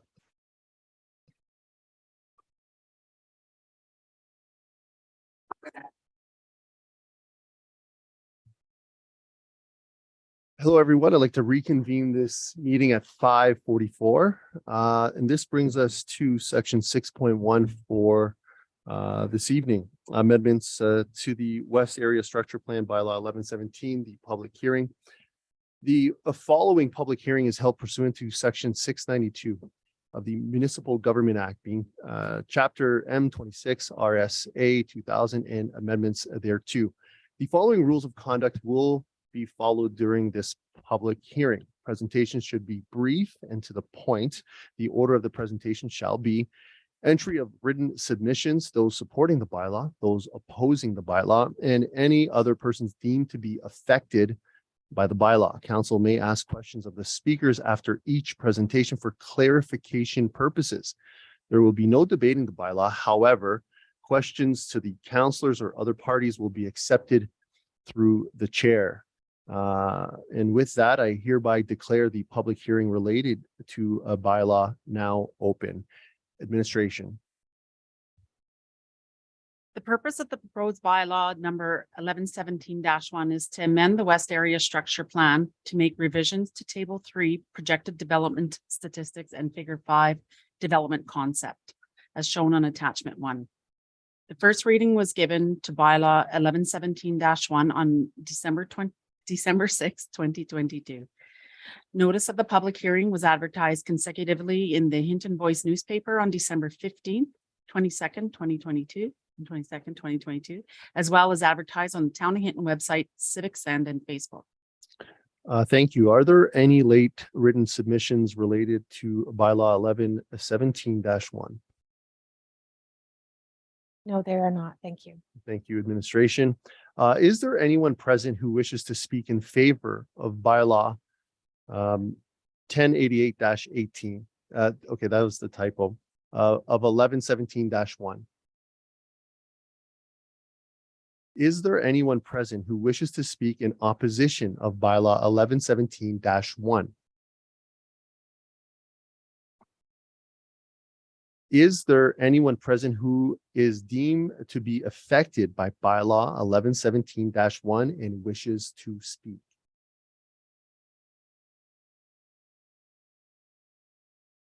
Please come forward. One moment there, sorry. My name is Carol Tinge. Is this relating to what we've just had all these meetings about? Is that bylaw dash, whatever you're saying? This would partially be, this is correlated. It's a change to the area structure, correct? Okay. I don't know whether this is speaking to springing up, but I have questions about why it has to be the land around the golf course. I'm not that big commercial parcel that's behind the Nova Hotel. I don't know if it's the Nova Hotel anymore that's on the north side of the highway at the end of the mall. Yeah, why it needs to impact the whole golf course and golf structure and building chalets up the middle of the course. And yes, we have an extra hole, but it's a very short hole and it's not like the hole that they're going to be replacing. So, and the impact with the constructionists that you brought up to the golf course. I have extreme reservations that building all of that is not going to impact golfing. So those are my concerns. Okay. And also, no, that's your structure plan, not the PAR 999. Okay, so I think I'm finished. Thank you very much. So again, is there anyone present who is deemed to be affected by the bylaw 1117-1 and wishes to speak? Just please come forward and state your name. My name is Vicky Mayen. I am wondering with the new bylaw change that you are looking at doing, how the cottage area that's going to be built, well, infringing on the golf course, how can that be considered predominantly residential? Isn't that what you're looking to move it into? Okay, so that there's a question component that comes 2 questions from now. So if there's a counselor who would like to bring that forward, we can ask administration and get that clarity. So this segment is to just bring up all those concerns and then we can get those questions. And then with the residential end of it, with the staff and student housing, I am assuming because it's predominantly residential now, it would be low residential zoning. Would that then have to be rezoned to high residential? And then I think my third concern would be who assumes liability with the errant golf balls? Like, that's really not their building. And I have nothing against the PAR 99 building of the project, but I think it would be really unfair for the Golf Society to have to then be liable, take out extra insurance costs when they are building on a structure that's already there. So those were my 3 things that I would really like answers to, or at least for you guys to think about before going ahead with all this. Perfect. All right. Thank you very much. Is there anyone else present who is deemed to be affected by bylaw 1117-1 and wishes to speak? Please come forward. Hi, my name is Jerry, and I totally disagree with this this hotel that's going to be going up for the simple reason we've got so many in this town already, and sometimes they are suffering and we don't need any more. Okay. Thank you. Is there anyone present who is deemed to be affected by bylaw 1117-1 and wishes to speak? Seeing none, do the counselors have any further questions? And do the counselors require further information? Seeing none, if not, I hereby declare that the public hearing relating to bylaw 1117-1 is closed and will accept a motion to adjourn.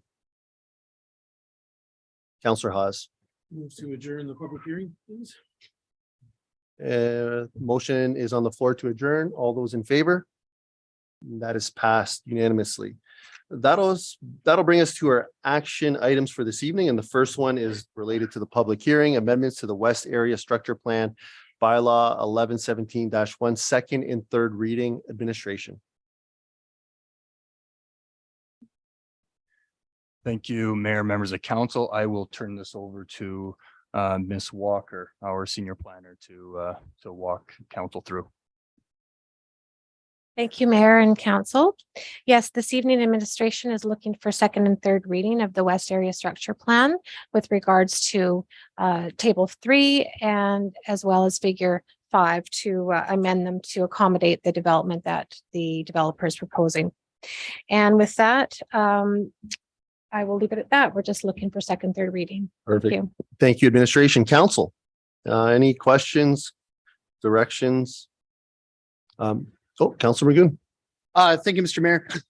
Yeah, just really, I think to try and elaborate a little bit on Ms. Main's question, I think as it relates to the proposed amendment.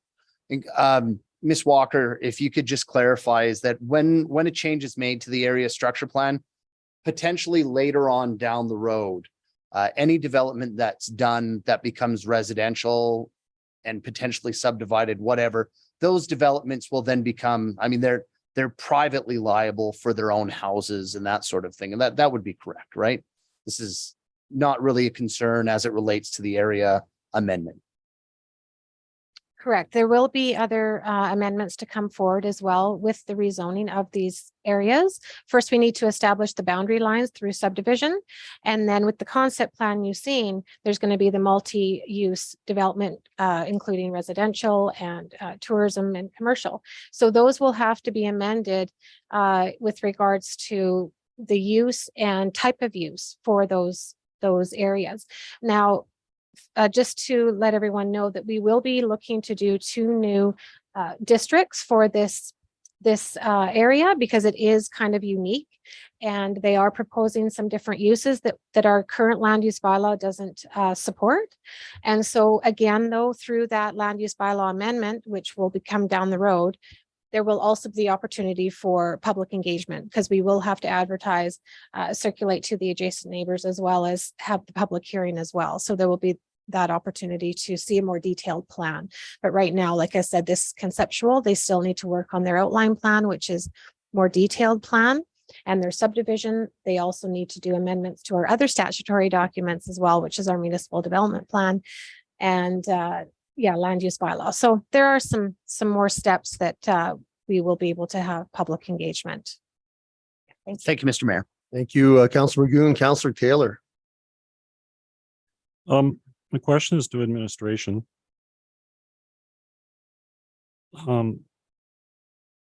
Is a central issue before council tonight to decide on whether or not this amendment follows the guidelines in the the area structure plan, this area structure plan? The proponent said that it did. What does administration say? I mean, there are going to be issues that still have to be sorted out with other planning processes going on into the future, but that's the central issue before us tonight. That's my question. Well, as you can see, it's not following the initial concept plan because it was zoned parkland for the golf course. So with the town owning the land and sending out the QFP, then this is something that the town has taken the initiative to look for development in that area. So what the developer has proposed is what their concept is. And that is why Table 3 as well has been amended to accommodate the population areas for that area structure plan. Again, it is conceptual and it's not written in stone. They're basically outlines of residential kind of areas and local road structure, as well as, ponds and on the lake. And so it's not an actual survey where it's surveyed out. It's just conceptual. Okay. So there's opportunity for those things to change. And if someone was to plan, it could, that's how it Thanks. is. Thanks. For myself, regarding the question about liability of the golf balls, I was My understanding that that is on the proponent, so it would be on par 999 to make sure that all the liability is protected as, let's say there's a ball that was mishit, which quite often happens in golf. No, I'm pretty good. No, I'm pretty good. I want to confirm that any changes to tonight's area structure plan does not change that information that was presented to council, that still is the onus on par 999 and it's not the town's liability. Is that correct? I can speak to that. Peter, the planner here, he had provided that safety nets for those holes, and that would obviously be based on best practice out there for other courses. So now I don't know that I can answer the question with regards to, I'd have to look to my seniors with regards to how liability, because we own the land. I'm not sure on that. I'm not sure if Winston can speak to that or not. Thank you. Yes, through the chair to Mayor Michaels and council. So in terms of how the agreement is structured at the moment with Part 999 in the town of Hinton, that the liability is totally on the shoulders of Part 999. One, to mitigate that, and secondly, to put measures in place that will alleviate any liability on the town for any stray golf balls. The sketch that was shown earlier on in terms of those circles and those parabolic outlines, that basically shows the work that has gone in. I will say the work has been preliminary until the boundaries have been established. That will then be totally, and we will come back to council in future to talk about how that is totally mitigated. So the short answer is that it's on Part 999 to secure and ensure that the town is protected as well as the golfing society is not held liable. Okay, thank you. Council.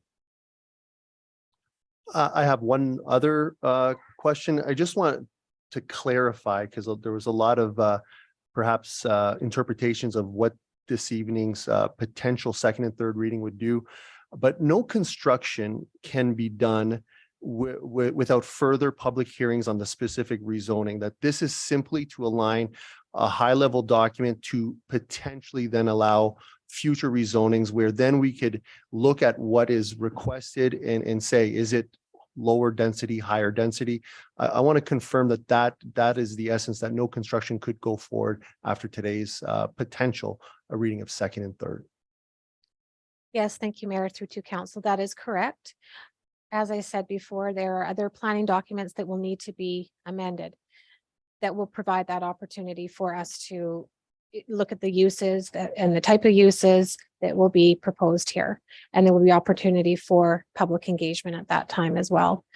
So this evening, this is just basically, it's a hierarchy of plans, and we need to follow that hierarchy. So the area structure plan is where they are beginning. That's where we start. And then, as we said, there's the other amendments that need to come forward yet, and those can be done concurrently, which we're hoping to do. That helps speed up the process for the developer. So that, again, all those things will have that opportunity for the public. Thank you. Councillor Hawes. Thank you, Mr. Mayor. With all that, I'd like to move that we give West Area Structure Plan 1117-1 second reading, please. Thank you, Councillor Hawes. Council, we have a motion on the floor for second reading for 1117-1. Any comments, debate? Seeing none, I'll call to question that council give the West Area Structure Plan 1117-1 second reading. All those in favor?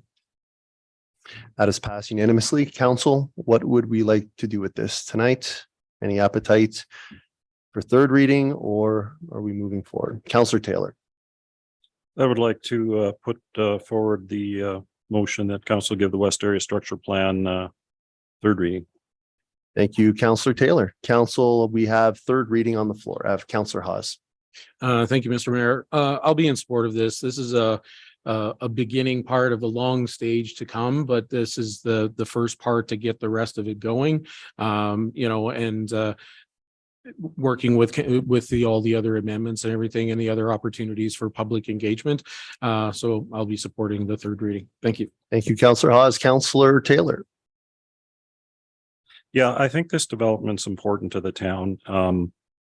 It's important. It's one of the ways important to the future, especially with a resource town, the way towns like Canmore, Cochrane, or the Beaucroix have done in the future. It's important to the sustainability of the golf course. It brings revenues that help balance other revenues that we're putting out. And I think it's important because these folks from Par 99 have invested and are 100% into this community. So it helps from that too. Thank you, Councillor Taylor. For myself, I'll be supporting third reading. If it was just a hotel, I wouldn't support this. If it was just a hotel, that's why I think there's a lot of questions to still be answered on the schooling component. The other parts, I like the idea of an amphitheater and a conference center. We really don't have a conference center that could take in 500-600 people. But again, a lot of questions. But the concept I support. I think there's a lot of stages to go through. But tonight, this is one, and I appreciate a lot of the community coming here to question this, as they should. This would change our community on the corridor quite substantively. So, but this first step, I believe, is a step in the right direction, and I hope the same engagement continues to make sure that further zonings are what the community wants. But at a high level right now, I'm comfortable with moving forward. So I will be supporting third reading. Councillor Taylor. Yeah, I forgot to say, I've received written comment from a number of people that have brought forward valid concerns. And I just think those valid concerns are dealt with at a different venue. They're not dealt with at this amendment stage. Some of those concerns will be dealt with at the land use planning stage. They affect that. Some of those concerns will be dealt with when we open up the whole area structure plan and we look at it that way. In particular, I'm talking about some of the written material that we've got. So I'm not saying that we don't address those. I'm just saying that this isn't the exact spot to address those concerns.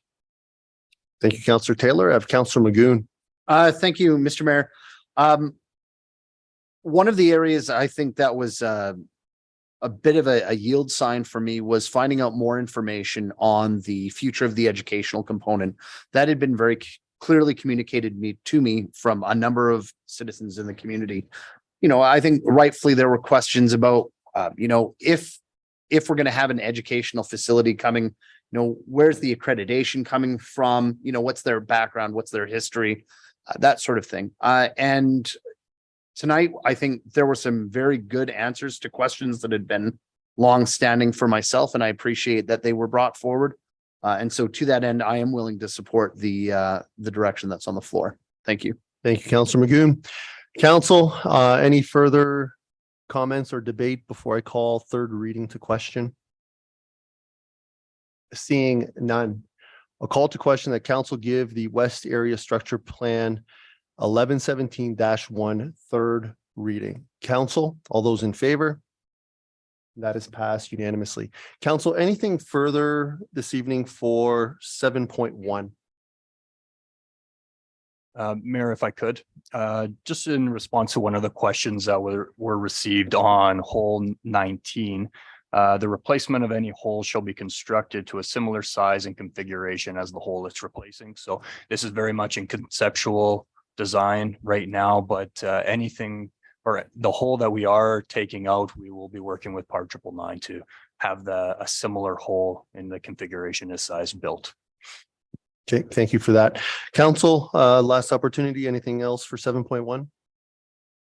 Seeing none, thank you, administration, everyone, and council. That brings us to 7.2, the initial funding report for construction of MSW Municipal Solid Waste Cell number 8, administration. And for those who don't want to be part of that,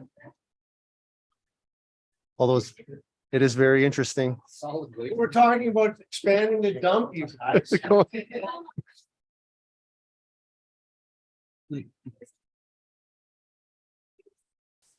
Yeah, politely, thank you. See you, Vivian. Yeah. Good for you. Oh, not yet. We have a king? Yeah, you know. Last opportunity to join them, Miss Charlton. Thank you, Miss Walker. Okay, so that brings us again to item 7.2, and I'll hand it over to administration. Thank you, Mayor, members of council. So there's a few components to this, the project, and there's also a financial component as well. I can touch a little bit on the project. The landfill had gone out to tender in order to construct a 2-cell design. And we typically do this about every 7 years. That provides us 7 years worth of storage for our waste. But they did come back with another proposal that could double the capacity of our landfill to do a 3-trench design for an extra $2 million. So the cost of the 2-trench design would provide 7.5 years worth of storage. To do the 3-trench design, it would be around 14.5 years worth of storage for an extra 2 million. So we do see some significant savings with this project. The structure of the solid waste authority is not a separate legal entity, and so therefore they don't have any capacity to borrow or to get the funds on their own. That means that the municipalities would have to front end the funding for this. I do know that the other municipalities in this partnership, being Greenview, Jasper, Edson, and Yellowhead County, all have agreed to this, we are the lone ones who have to make a decision on this item. So this would come to an additional $695,069, and that's based on the funding formula that's dictated in that authority agreement. And I will pass that over to Ms. Bourbeau to discuss the funding options for council. Good evening, Mayor and Council. The report written before you was, in my opinion, quite an inopportune time for us to be guiding you on financial. We're ending our 2022. We're still waiting for some of our invoices to come in.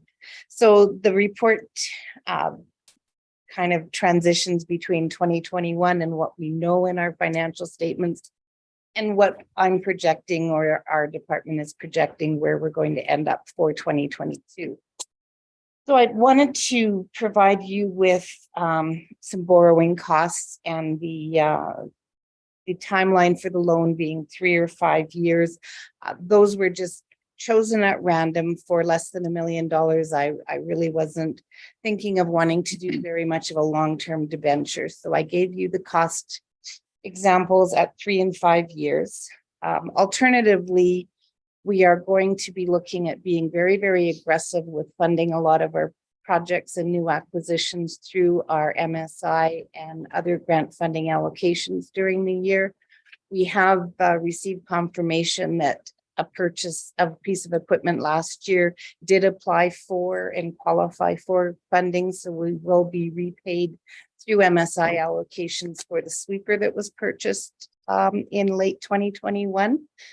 So based on all of these parts that are right now moving, it would be administration's recommendation to fund the additional $695,000 from reserves, allow administration the opportunity to do a complete forecast for funding and where our money is going to play out over the year using our grant allocations and knowing where the audit ends up in April when it's presented to council, and move forward in that manner rather than tie the town of Hinton to a debenture for this amount of money.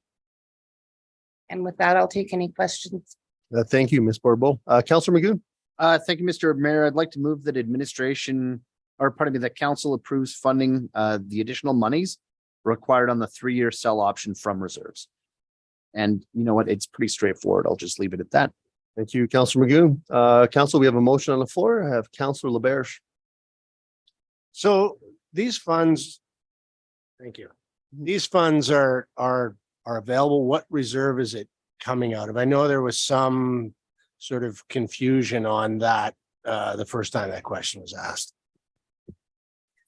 Through the chair to all of council.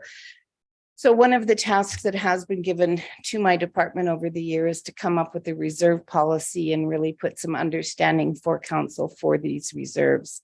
Currently at this point in time, my recommendation or the department's recommendation would be to take the money from the common equipment mobile fleet reserve, simply because we do anticipate an additional piece of equipment that we are looking at acquiring to also be able to be paid for through MSI funding. So almost the full amount of this additional ask is going to be repaid to that reserve through our MSI allocations in 2023. So it's, for lack of better terms, if you will, a placeholder of where the money's coming from until a full reserve report can be brought to council. And at that time, we will look to council's direction for any movements and reallocations of funds. Mr. LeBerge? Yeah, thanks. Council, any further questions or debate? CEO Panasic. Thank you through the mayor to the rest of council. Just to provide a little bit more context on that, we had delayed this discussion a little bit because we were trying to get some answers to a few of our reserve accounts, because I believe we had two different categories that in some way, shape or form reference the landfill. Now, because we were the controlling partner and that everything has been shifted over, we didn't know what monies were ours yet and what monies were going over in the transfer. We knew one pot for sure was. There was a question on a second pot. So we just had to confirm some of those details with our auditors. I think we have confirmed that it unfortunately is not our money. It is to go over in the transfer, and hence recommending to come out of the equipment reserves. Thank you. Council, any further debate or questions? Councillor Race. Thank you, Mr. Mayor. I do have one question for clarification. So are you saying that the 600 plus, those funds will be coming from our MSI in 2023 and going into reserves? Through the chair to Councillor Race, essentially, yes. So the purchase of the sweeper happened in 2021, and we retroactively applied to have that covered. So we were granted permission to take those funds. So we will be replenishing our monies with the MSI allocations, as we will be doing with another piece of equipment that was approved in the 2022 capital project plan. Application has been made to MSI to utilize MSI allocation funding, and that essentially will pay us back or facilitate the purchase of the equipment. So it will not come from our bank account. One quick question. So would that assist us in paying that loan back quicker?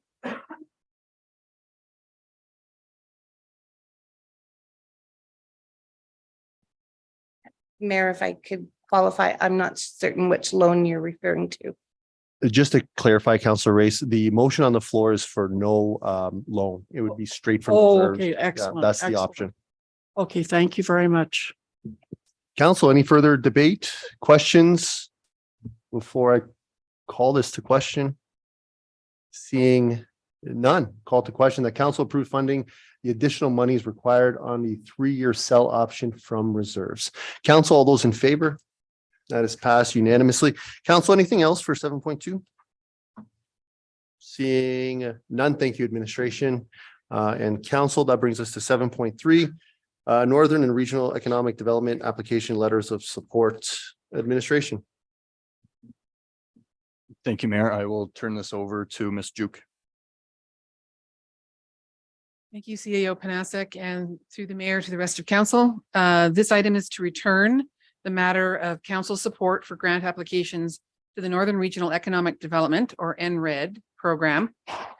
You'll recall that at Committee of Whole meeting on January 10th, committee reached consensus to issue a letter of support to the Hinton and District Chamber of Commerce for their NRED application to enhance their destination management administrator project funded by the town of Hinton in the amount of $70,000.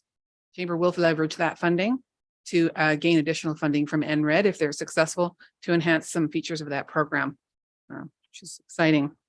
Secondly, the committee agreed to endorse a town application to NRED for a trails tourism project, as it's currently called, which is specifically a bundle of community services projects, including metal silhouettes to replace our Warren Street banners, a trails connectivity phase 1, and which includes trail repairs, enhancements, and wayfinding, and replacement this year of the interpretive signage at Green Square, which had thought to be put off till 2024.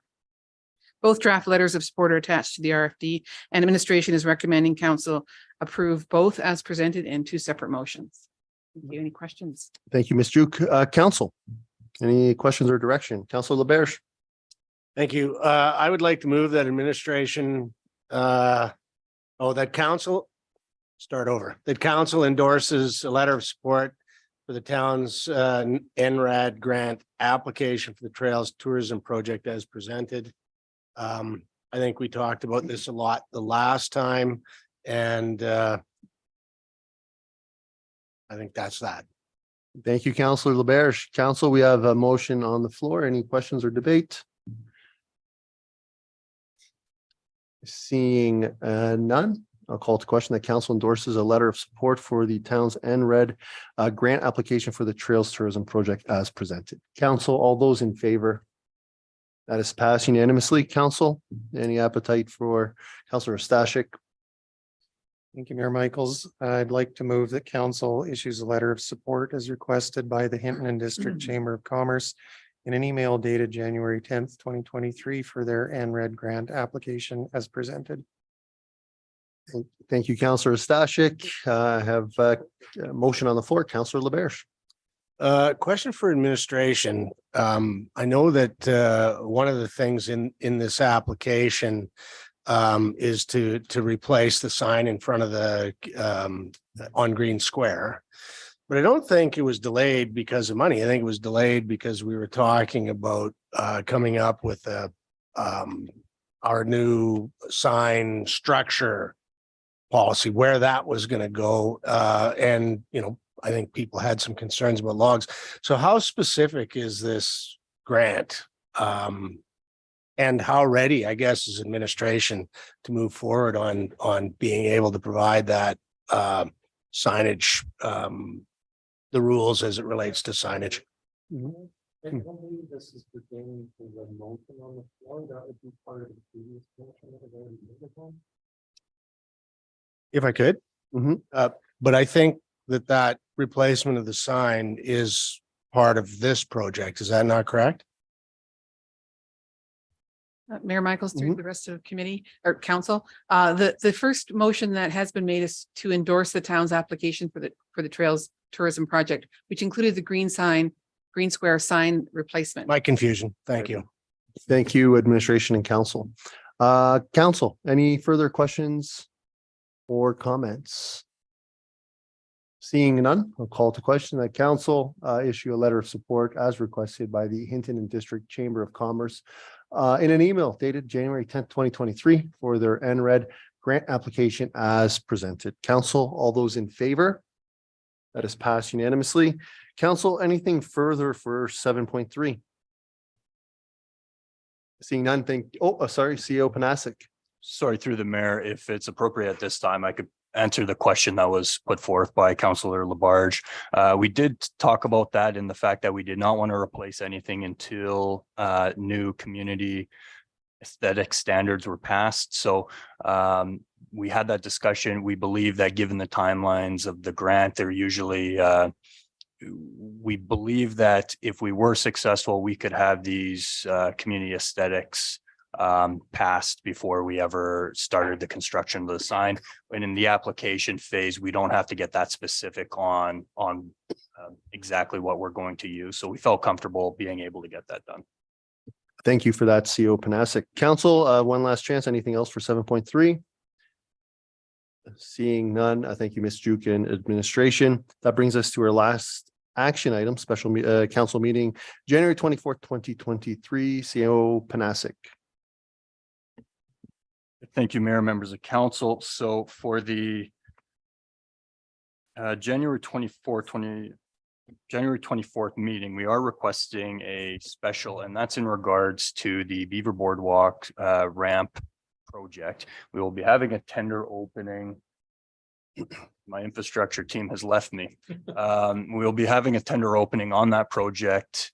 I believe the day before or soon before. So we wanted to be able to compile those. There may be different options on the table, and we wanted to have this done as soon as possible because the clock is ticking on this project, because due to environmental regulations, we have to have this the construction done under frozen conditions, and frozen conditions are slowly going away for the winter season. So we wanted to have this done as soon as possible.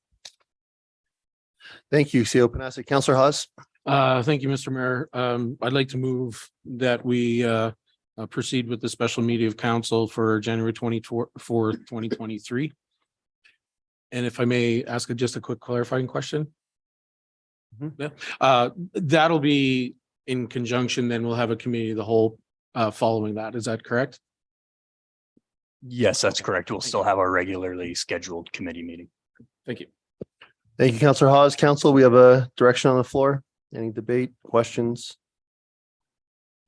Seeing none, I'll call to question that council schedule a special council meeting on January 24th, 2023. Council, all those in favor? That is passed unanimously. Council, any further questions or anything else for 7.4? Seeing none, that'll bring us to our reporting. And for this evening, I will start on my left with Councillor Ostashik. Thank you, Mr. Mayor. The only thing that I've got to report is a Beaver Boardwalk Oversight Committee meeting last week.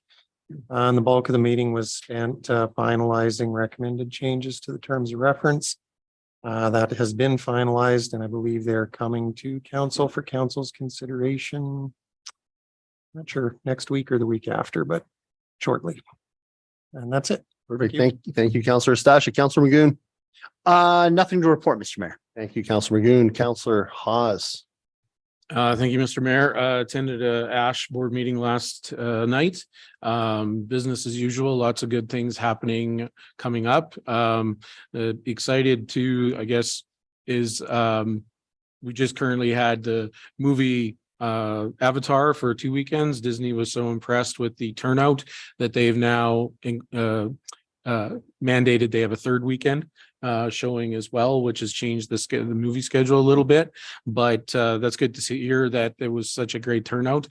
So many people were there. So other than that, I also attended the open house last night, well attended. Thank you to administration and to our engineering team as well for being there and answering all those questions. So yeah, thank you. Thank you, Councillor Haas. Councillor Taylor. I have nothing to report. Thank you. Thank you, Councillor Taylor. Councillor Race. Thank you, sir. I have several things coming up this week, but the only thing I can report on right now is I too attended the open house last night and I found it very informative. So thank you, sir. Thank you, Councillor Race and Councillor LaBerge. Thank you, Mr. Mayor. If you haven't seen Avatar, you should go, but don't bring your kids. Okay. The little girl in front of us melted down. Oh, And her parents wouldn't take her out. So. thank you, Councillor LaBerge. Nothing to report from me. CEO Panasic. Thank you, Mayor. I have nothing to report at this time unless there's any questions from council. Perfect. And seeing none, that'll bring us to our correspondence for this evening. Council, any questions? If not, I'll entertain a motion. Councillor Race. I'd like to move that we accept the email from Miss Orr as information. Okay. Is that what you're referring to, sir? Mm-hmm. And also direct administration to let her know this decision. Okay, good. So council, we have a motion on the floor. My only question to administration, is it fine that we put forward the direction worded that way? Traditionally, we've just said to accept the council information package as information. I just want to procedurally. Through the mayor to council, yeah, we can make a specific motion. I believe there's other correspondence items, so we'll have to approve the correspondence generally, but I'm okay with a specific motion on this. We can send this to the Miss Orr as follow-up. Councillor Race, are you okay with that? Yeah, but here I just want to add, several years ago, we were told if we just say we're going to accept it as information, it stops here. So they did request us to add, get to the person and advise them as to what was decided, because they sit in limbo. They don't hear anything. So that's why. So Okay, thank you. If I can get the motion on the floor on the screen.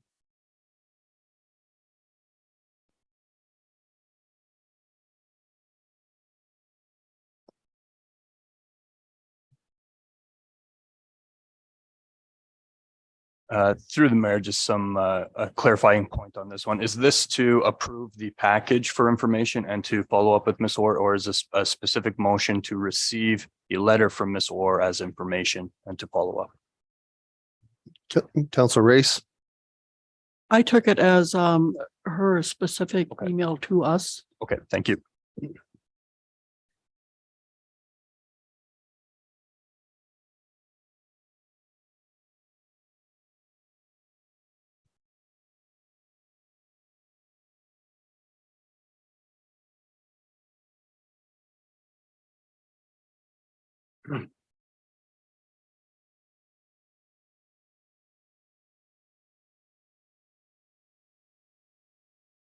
Councilor Race, are you good with that wording?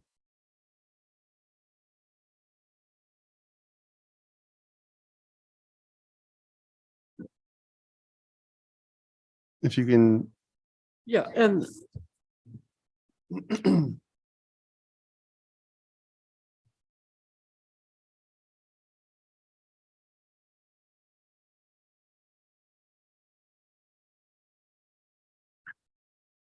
I'm good with that, Jen.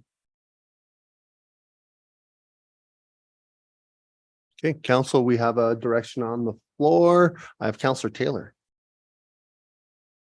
My question to administration is normally when something like this comes, I thought it went to administration. We at least give these people the courtesy of having administration look at it, make a recommendation and bringing it back to us. That's what I thought we've done with other ones. Why have we, is that not true or why wouldn't we do that with this one? I just don't understand. Administration. Through the mayor to council. So my understanding of the practice in the past is that we include cases of or requests for tax forgiveness just simply in the correspondence package. And if it's accepted for information, we'll follow up and say, sorry, but council did not make a motion to approve it. That was my understanding of the practice. I don't know if we can certainly create reports for individual situations, but that was my understanding of the practice. No, I'm just curious about the practice. Thank you. Thank you, Councilor Taylor and Administration Council. Any further debate or questions?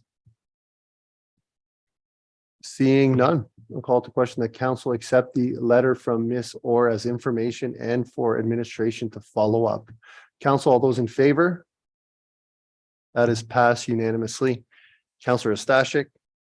Thank you, Mr. Mayor. I'd like to move that council accept council information package for January 2022. I believe that should be 2023. Actually, I think it's December 2022, isn't it? Administration.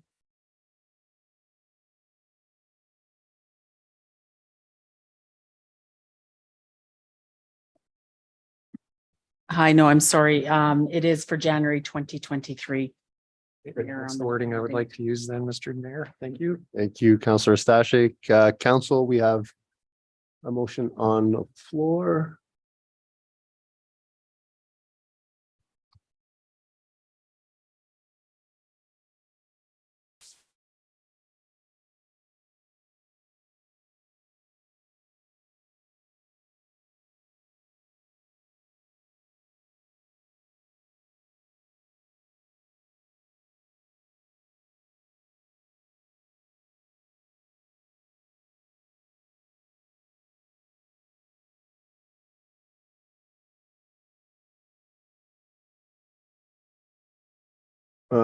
Councilor Stashik, are you good with that wording?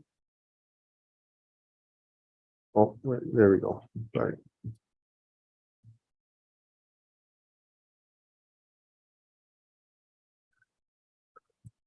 Okay, council. Yeah, council, we have a motion on the floor. Any debate? Seeing none, I'll call to question that council accept the information package for January 2023 for information. All those in favor? Is passed unanimously. That brings us to our notices of motion. Any notices of motion? Seeing none, I will entertain a motion to go into closed session. Councillor LaBerge. I move that we go into closed session. Thank you, Councillor LaBerge. Council, all those in favor? That is passed unanimously. Thank you, everyone.